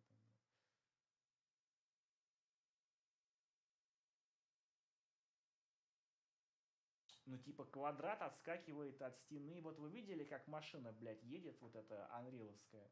Вы видели, она едет, блядь... Вот вы в пубг играли же, вы там вот в начале, блядь, этого было видно, как она едет, блядь. То есть она едет, пока она там в какой-то этот камешек, блядь, не уебется, и она в космос улетает, блядь. Вот так вот. И там такой хуйни, как бы все нужно допиливать, да, то есть как бы качество требует того, чтобы... И это какой-то аспект, который там, ну не знаю, ну вообще эту физику я не хочу, даже не буду ее использовать, потому что я просто выключу, наверное. У нас, по сути, я же говорю, что я хочу. Хочу, типа, блядь, Final Fantasy 16, но, типа, блядь, но чтобы она выглядела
Hello, my name is Ran, and simplified, i.e., this green sort of like overlay on our map, and that's what a nav mesh looks like. So it's basically telling the character movement inside our player, where he can move and where he can't move. So it's based off of a collision in the world. The way this is made is using a nav mesh bounds volume from inside the volumes drop down on the left hand side of our viewport, and there's a nav mesh bounds volume here, and you literally just drag it into the world and you scale it to go over your map. But I'm going to show you a few of the problems that we come across when we do this just straight off from giving it a go, right? So I've gone and deleted everything from the map except the player. So here's my level, and then I drag a nav mesh volume in. So it's nav mesh bounds volume. So I drag that over the top of this. Scale it up a little. And then at the top underneath build, if I build paths, you'll notice that nothing gets built straight away. So in order to fix this, well, one of the things that the nav mesh volume does is it actually faces downwards. So all the navigation is going to get drawn on top of this face here. So what we want to do is rotate this map first.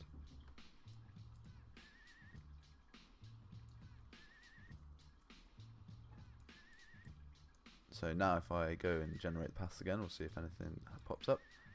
Right, so one of the reasons this is because it's too small. So if I scale this up by say 4 or 5 times its size, and then I'll need to scale the nav mesh with that. So see, now it starts to generate these chunks, but you'll see that it doesn't really match the map. So the first problem is that the map's too small, because it is like 16 pixels wide for each of these little blocks, and the nav mesh is essentially raycasting downwards, and trying to find out how to draw this on such a small area doesn't work, so you have to scale it all up, which means that you're going to have to scale your character up and change the movement speeds and the capsule collider and all that sort of stuff. So we've scaled this up a bit, but we're still not getting the desired results. So one of the things that we can do is go into the project settings, and on the left hand side we've got navigation mesh, and you've got a drop down called generation, and we can change the cell size, cell height, radius and height, all these things. So if I change these to be like 8, 4, 8, and then there's another one at the bottom called max simplification area. So the lower this is, the less simplified it becomes. So simplified, i.e. How much the chunks sort of merge into one, and they can errors. So well, there you go. You'll see now that this is actually filling up a decent sort of area of the map. The next thing that we can do is double check inside. On the right hand side we've got these recast nav mesh defaults. I think having 2 probably isn't good, so I'll delete one of those. I'll grab another one of them, and you'll see here that the agent radius didn't actually change. So if I change that to 8, this is actually taking up a nicer area, sort of sorting out our nav mesh a lot better. So I'll move my player to get on top of this grid. I'll make sure it's clear in terms of the tile map layers.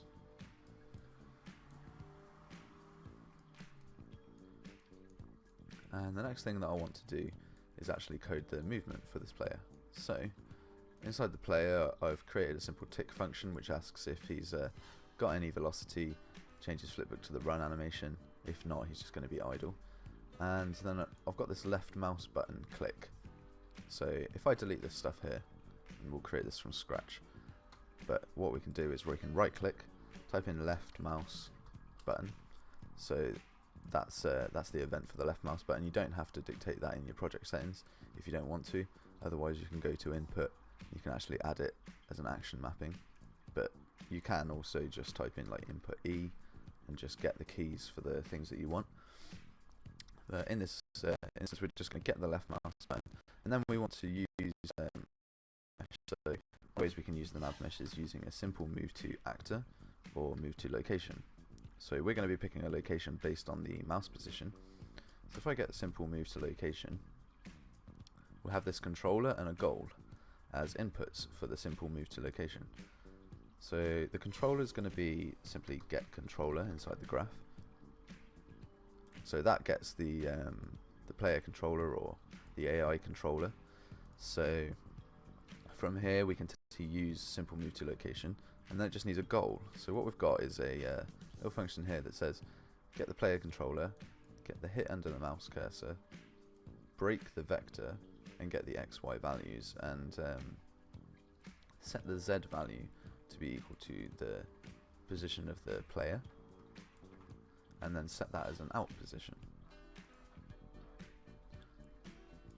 So if I drag that into the graph, the way we can make these is if I start making maths, for example, like the operator here, you drag over some nodes and you can right click them and collapse them to a macro, and then inside that macro you can tell the outputs to have an output of, say, the float that's inside here. So this could do a load of math similar to the mouse position. And then back in our event graph, you'll see now that we just get the node, so it's basically a collapsed set of maths. So we're getting this mouse position and we're telling the controller to move to it. So that's really all we need to do for basic mouse movement. So now if I click into my world, I'll actually notice that it's not moving. So one of the things I did notice actually was a little bit of testing off camera, was that this recast nav mesh volume needs to be minimum by the look of things, and you'll see now that the gaps in here are still kind of tiny. So maybe if I change the cell size to be slightly smaller, we'll get a little bit better accuracy. I don't want this to be too complex, so what I'll do instead is actually scale this map up again, maybe to 8 by 8. So this is still at 32, but we have large areas to move through. So now when I click, the character just tries to move to the location. He uses the navigation mesh to dodge any collision, and that's just a simple way of making a point and click controller. So another thing that I want to show you is mouse over events. So if I stop this, back in my player there's an event on begin play that shows the cursor, so I'm going to stop that from happening. So now when I press play, I shouldn't see my cursor. Now when I press play, it's automatically there, and this basically just means that we're still in the editor view. So if we just click, that'll disappear, and now we can't see the mouse, but we're able to move because the mouse is somewhere on that screen. It's just not being drawn. So what we'll do is we'll draw our own mouse and we'll look at mouse over events. So back in our content browser, if I right click, create a user interface UMG element and call this cursor, and inside this cursor I'm going to set this to a custom size of 16 by 16, and I'm going to need to import some images for this. So in the content browser again, let's import 2 images. So I've just imported 2 styles of mouse cursor. If I right click these, go to asset actions and bulk edit via property matrix, I'll be able to change the settings of both of them at the same time. So in the level of detail drop down in the texture group, I'm going to set this to UI, so it uses the UI, and in the mipmap settings I'm going to tell it to use no mipmaps. So that means that it doesn't matter how far or close we are to that object, it's not going to change the rendering of it. So once we've done that, we can start adding it into our widget. So the way I'm going to control this widget for mouse over events is there's going to be a widget switcher, and it's going to switch every time we go over something that we want to show the and change back every time we want to just show the cursor. So I'm going to replace this canvas panel with a widget switcher, and then inside that widget switcher I'm going to have 2 images. So the first image is going to be in the brush. It's going to be the cursor default. So there's the default cursor, and then in the other image it's going to be the cursor hand there.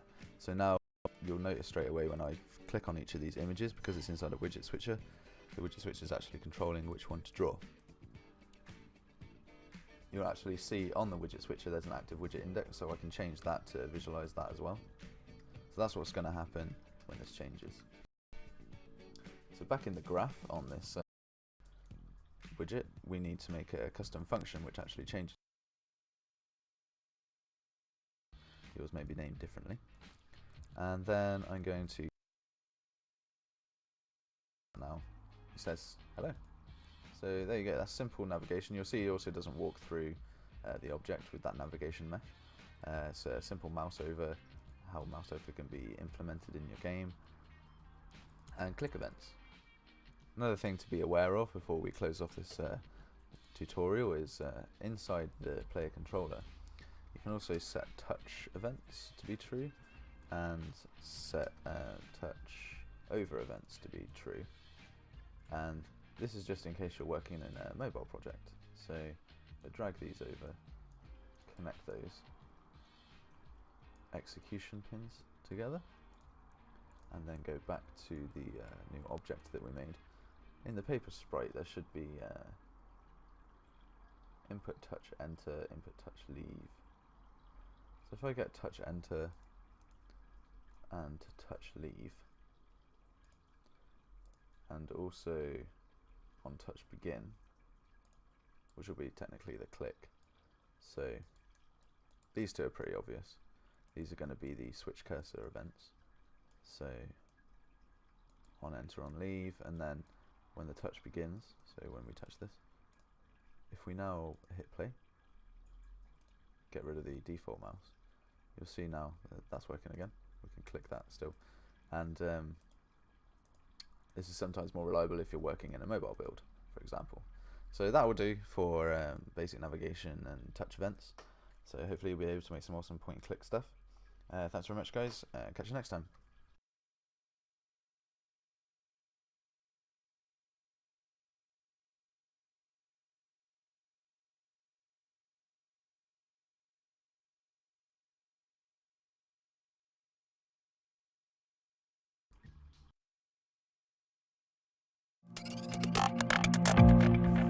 All right, can you hear me? So I'm David from Wolfire Games. I've been making games in my spare time for about 20 years.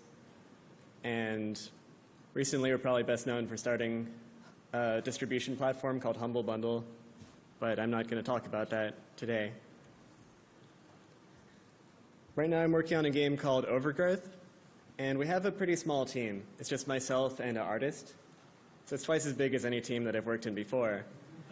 But I'm still doing all the animation and the programming. So I really had to try to use my time very efficiently when making this game. So I tried to abstract whatever animation tasks I could from keyframe work into curves and other overlapping systems.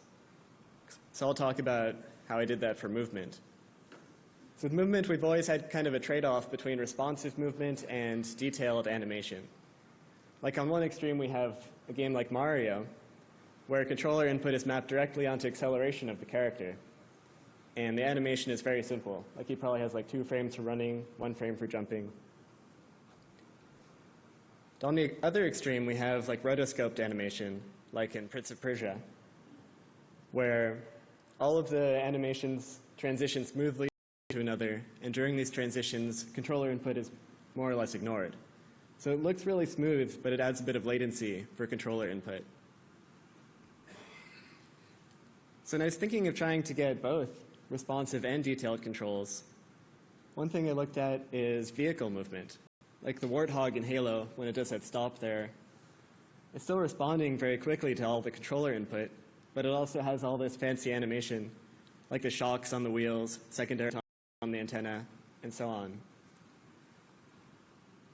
So I want to think about how to apply this to a human character. So it seems like a human would be a very complicated vehicle, because we have like 40 animation bones moving around and twisting. But really, if we think about it, if you look at his center of mass, it's moving in a very simple way. It's just making these simple curves around the ice and not moving up and down very much at all, except when he jumps. It goes in a little gravity parabola. There are only a few rules he has to always follow. Like he always has to keep his center of mass over his skates so he doesn't fall over. And he has to tilt into acceleration so that that'll be true in the next second. So in the next second, his center of mass will still be over his skates. And he has to conserve his momentum whenever he wants to spin. So he can start spinning, and then he'll compact into a line to spin really fast, or he'll spread out to spin more slowly. And the same is true with this gymnast doing floor exercises. Like she seems very complicated, but she's really just like animation 101, just a bouncing ball. She's bouncing once, and then a big one. And then she compresses a little bit on the land, squash and stretch. And there's always a constant gravity. Like she's always accelerating downwards at 9.18 or 9.81 meters per second squared, whenever she's not in contact with the ground. And that's true if she's jumping, flipping, running, or in the air in any way.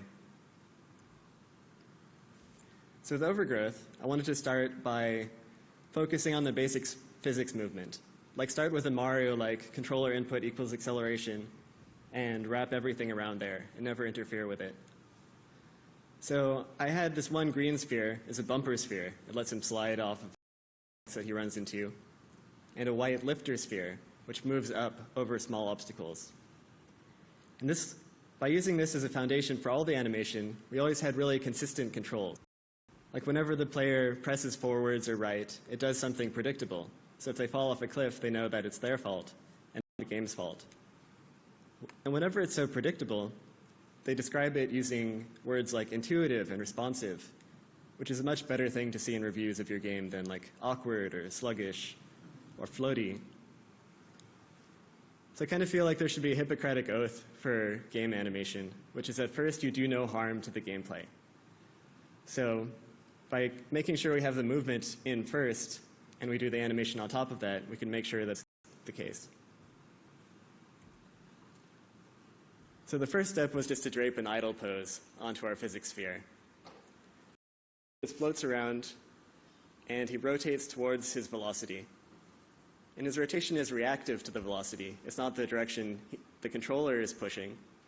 It's the direction he's actually going. So if he moves along a wall, he kind of slides to face in the direction he's going instead of kind of running into the wall. The next step was to add some acceleration tilt to it. So whenever he accelerates, it tilts in that direction. And that already makes it kind of move around. Like he starts to move around a bit like a Segway or some other simple vehicle.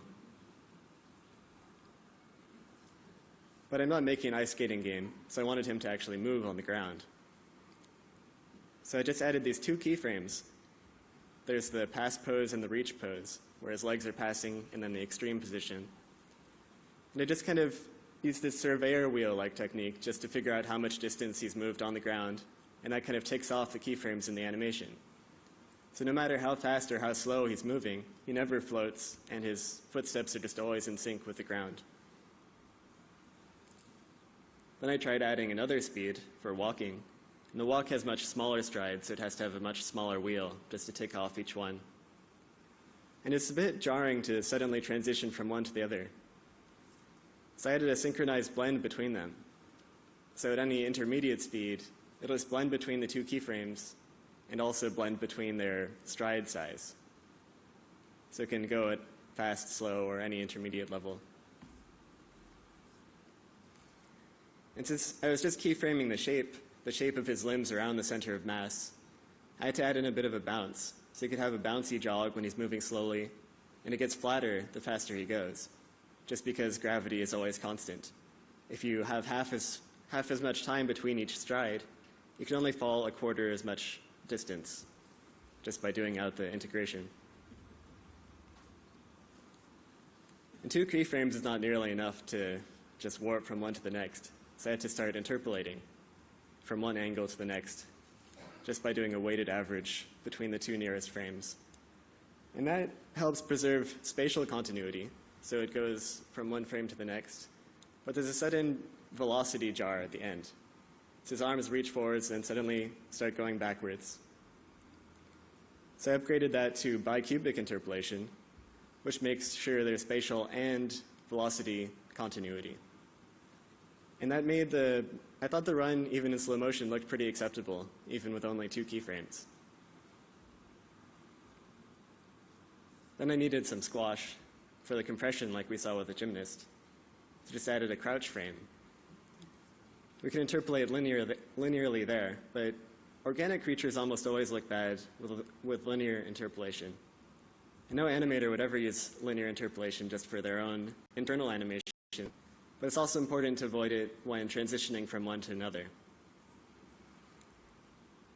So I tried using a spring damper system to interpolate between these 2 keyframes, which just has these 2 parameters, the stiffness of a spring and the damping factor. I just tweaked that until it looked right. And that adds a lot of the nice easing in and follow through that I would have animated if I wanted to do like a transition animation by hand. But since the curve is separated from the transition itself, it can work with any standing pose and any crouching pose, or even with a standing animation and a crouching animation. So I just added another synchronized locomotion for crouch walking. So now we have our 6 locomotion keyframes and our 2 standing keyframes. And since we're using a spring damper system, I could use the crouch to handle absorbing landings. It just adds some downwards force to the crouching spring. So we don't really need a landing animation at all. And since this transition is separated also, it will work while he's running or while he's standing still. Next, I wanted to add some ways for players to express themselves while they're in the air. So they could flip in any direction by just pressing a controller direction and pressing the flip button. With linear rotation, as always, it looks pretty bad. Especially at the end there, we suddenly, like, where does his angular momentum go? It just kind of disappears. And where does it come from in the first place, for that matter? So I tried addressing that a little bit by changing the curve. So there's a little bit of acceleration or anticipation at the beginning. So he's still kind of manufacturing momentum from nowhere, but it looks a lot more plausible. And then at the end, the ease out is synchronized with his transition back into his jump pose. So it works more like it works for the figure skater. Like he's rotating really fast while he's balled up, and then he slows down as he expands outwards. And I use the same system for a roll, where he just rotates around the center of mass with a rolling pose. Though he has a different tuck pose for rolling forwards and rolling to the side, and interpolates between them for any intermediate angle. So he's always kind of rolling over his shoulders instead of rolling over his spine or his head. Those are all really simple systems, but when you put them all together, it gets pretty compelling results, I think.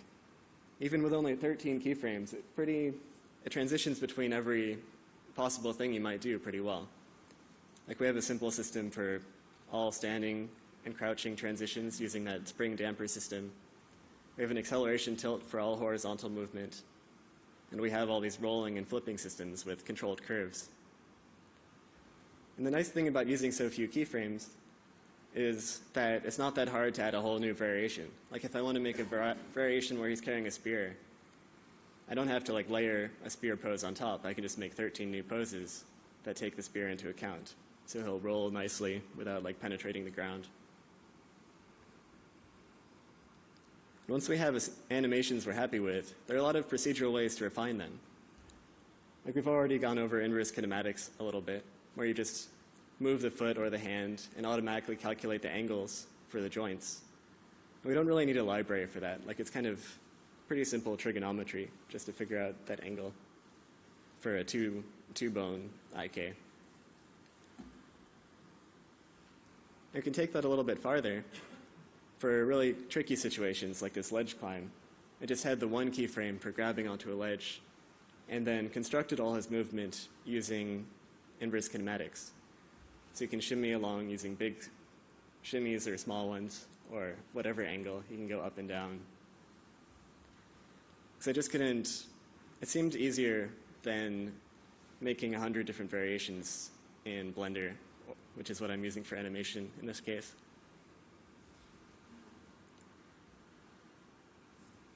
You can also use some IK for just look targets. So I used the multiple joint IK for the hands and feet to make sure that all the contexts are preserved. But this helps with more like social contacts. So enemies or characters are always looking at their targets or looking in the direction of the camera or they can face their torso one way and their head another way. It just helps make the characters look a lot more alive and aware of what's going on. It's pretty common now also to add secondary physics to the character somehow, like by adding a cape or by adding like wobbly scabbard, or in this case is wobbly ears. But I wanted to try bringing that a little bit deeper into the character. So every animation has sort of a softness parameter for each bone. So in this case his arms are a little bit soft, so he kind of wobbles when he runs around. And secondary physics are nice to bring as much of that in as possible because it helps transition not only between different animations, but different rotations and different velocities and any kind of change. And finally, for refinement, I tried to address it kind of like a profiling problem. Like I just try different things, find what looks the stupidest. So in this case, it kind of looks stupid to slide along the wall on this face, like that. Because it kind of exposes this like invisible collision sphere. So I tried just using my locomotion system to replace that with a simple wall run animation. And I found that took one of the stupidest looking situations and made it one of the cooler ones that everyone likes to post screenshots of on Steam.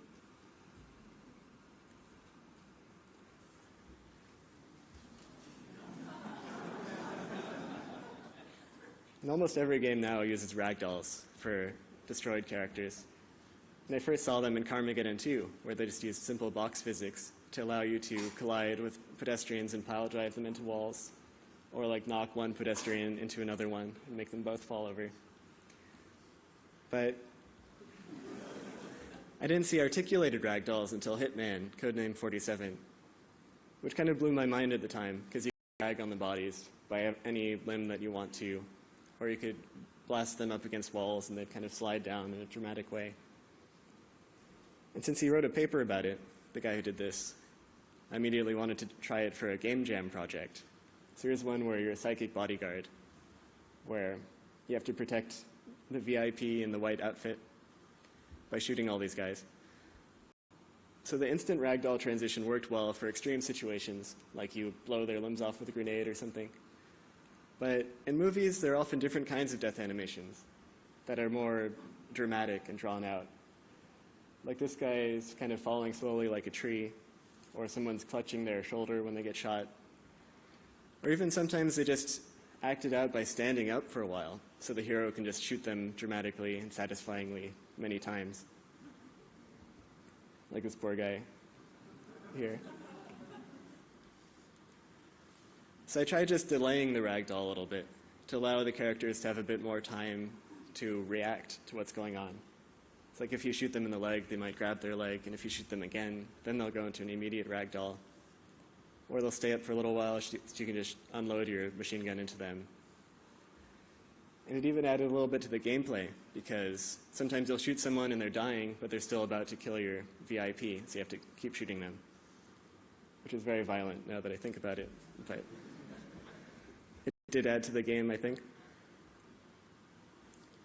The next big thing in ragdolls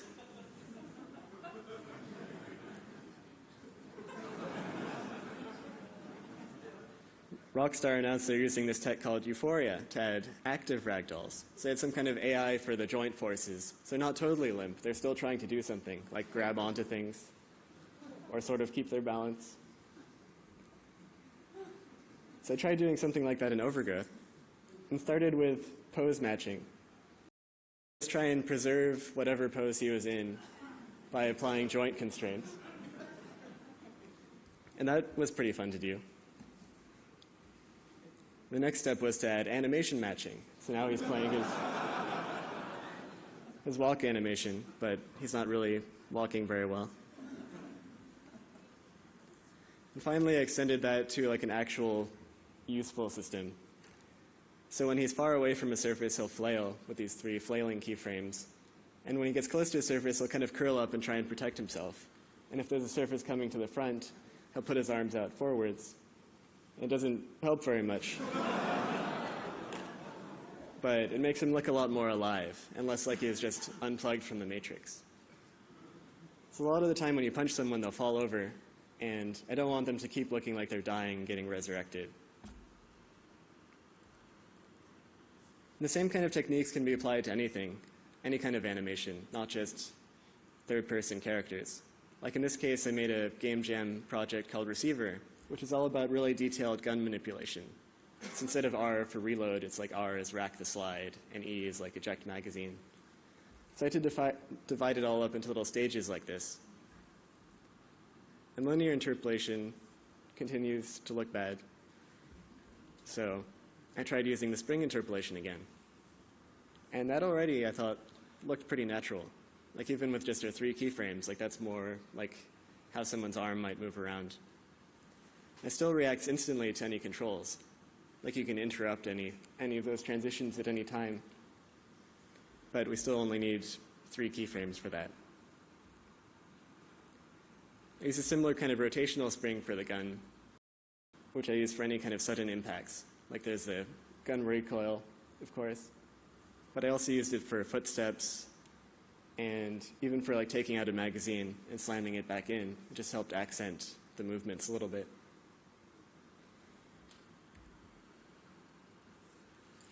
In Receiver, I had to decompose everything into little movements like this because that was just part of the gameplay design. But I feel like I would do it even if you just pressed R to reload like usual. Because it made it really easy to make variations each time. Like when you eject the bullets, one of them might get stuck, so you have to do it multiple times. Or you might not fill it completely, or you could spin it a little bit while putting it back. And having it in little pieces like that could make it really easy to randomly add variety to all reloads every time. And there are a bunch of good examples of games that I didn't work on that do a pretty cool job with procedural animation. Like Shadow of the Colossus had a remarkable animation problem because they had one skinned character climbing around on a bigger skinned character, which I think has not really been attempted since then. So usually that is just handled by rotating the character and using inverse kinematics to make sure the hands and feet lined up. But in extreme cases, he would lose his grip entirely. Then he's simulated with a sort of pendulum, like one part from his hand to his chest, and one part from his chest to his legs. So he kind of flaps around. And that simulation is applied to the pre-made flapping around animation, just to make sure it all lines up. A 2D example is this upcoming game called Rain World, which has this really cool little slug cat character, which I think is what they call it. Whenever he runs, he tilts in the direction he's going, kind of like the figure skater, or what I did for Overgrowth. And when he's crawling, like you can see in the little window on the left, he moves like the character in Snake, like he has his front part is kind of dragging his rear part behind it. And he uses inverse kinematics to make sure his limbs all hook up to the nearest surface. And he always has secondary motion on the tail. The tail is always physically simulated, so it has nice smooth transitions between every state. A more extreme example is this game called Gang Beasts, which is always in an active ragdoll state. So you can have these crazy situations like the little guy trying to climb on the big guy and pummel him in the head. And they didn't have to simulate it in great detail. They used an invisible sphere to kind of prop the guy up. But it's really neat how it allowed for such difficult situations, environment interaction.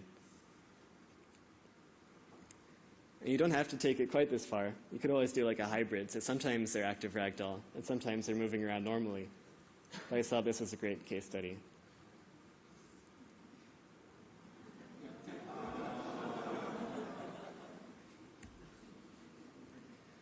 So in the future, I think we really need animation and code to work more closely together so that we can use the code to like help offload repeated tasks from the animators. Like if you keep on having to animate like an overshoot for your punch, you could just add a new curve for that. You could add a little overshoot curve, and then for each of those overshoots, you just do the one keyframe, and you apply that curve. You just cut down on your work a lot. So if you keep on identifying any repeated animation tasks and extracting them out, and making good tools for the animators to use while doing that, I think that could save a lot of time.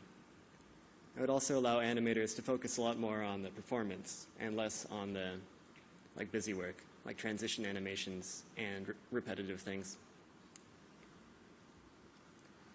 And thanks for watching.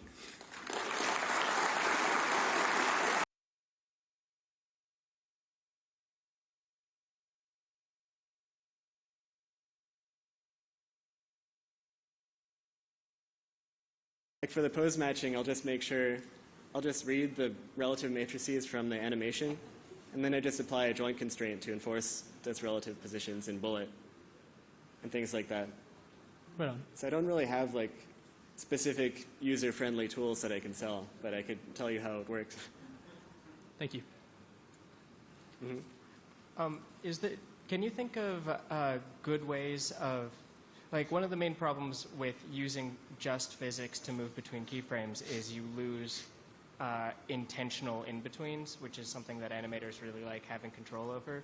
can you think of a good way of biasing the in-betweens towards certain performance-focused in-betweens rather than just submitting to what physics dictates?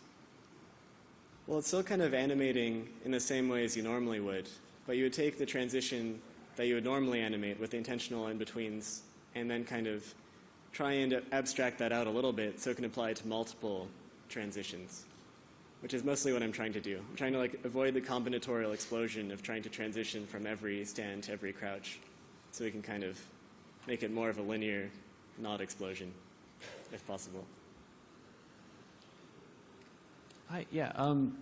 So you were talking about you coded in basic two-bone IK for your wall hanging, for instance.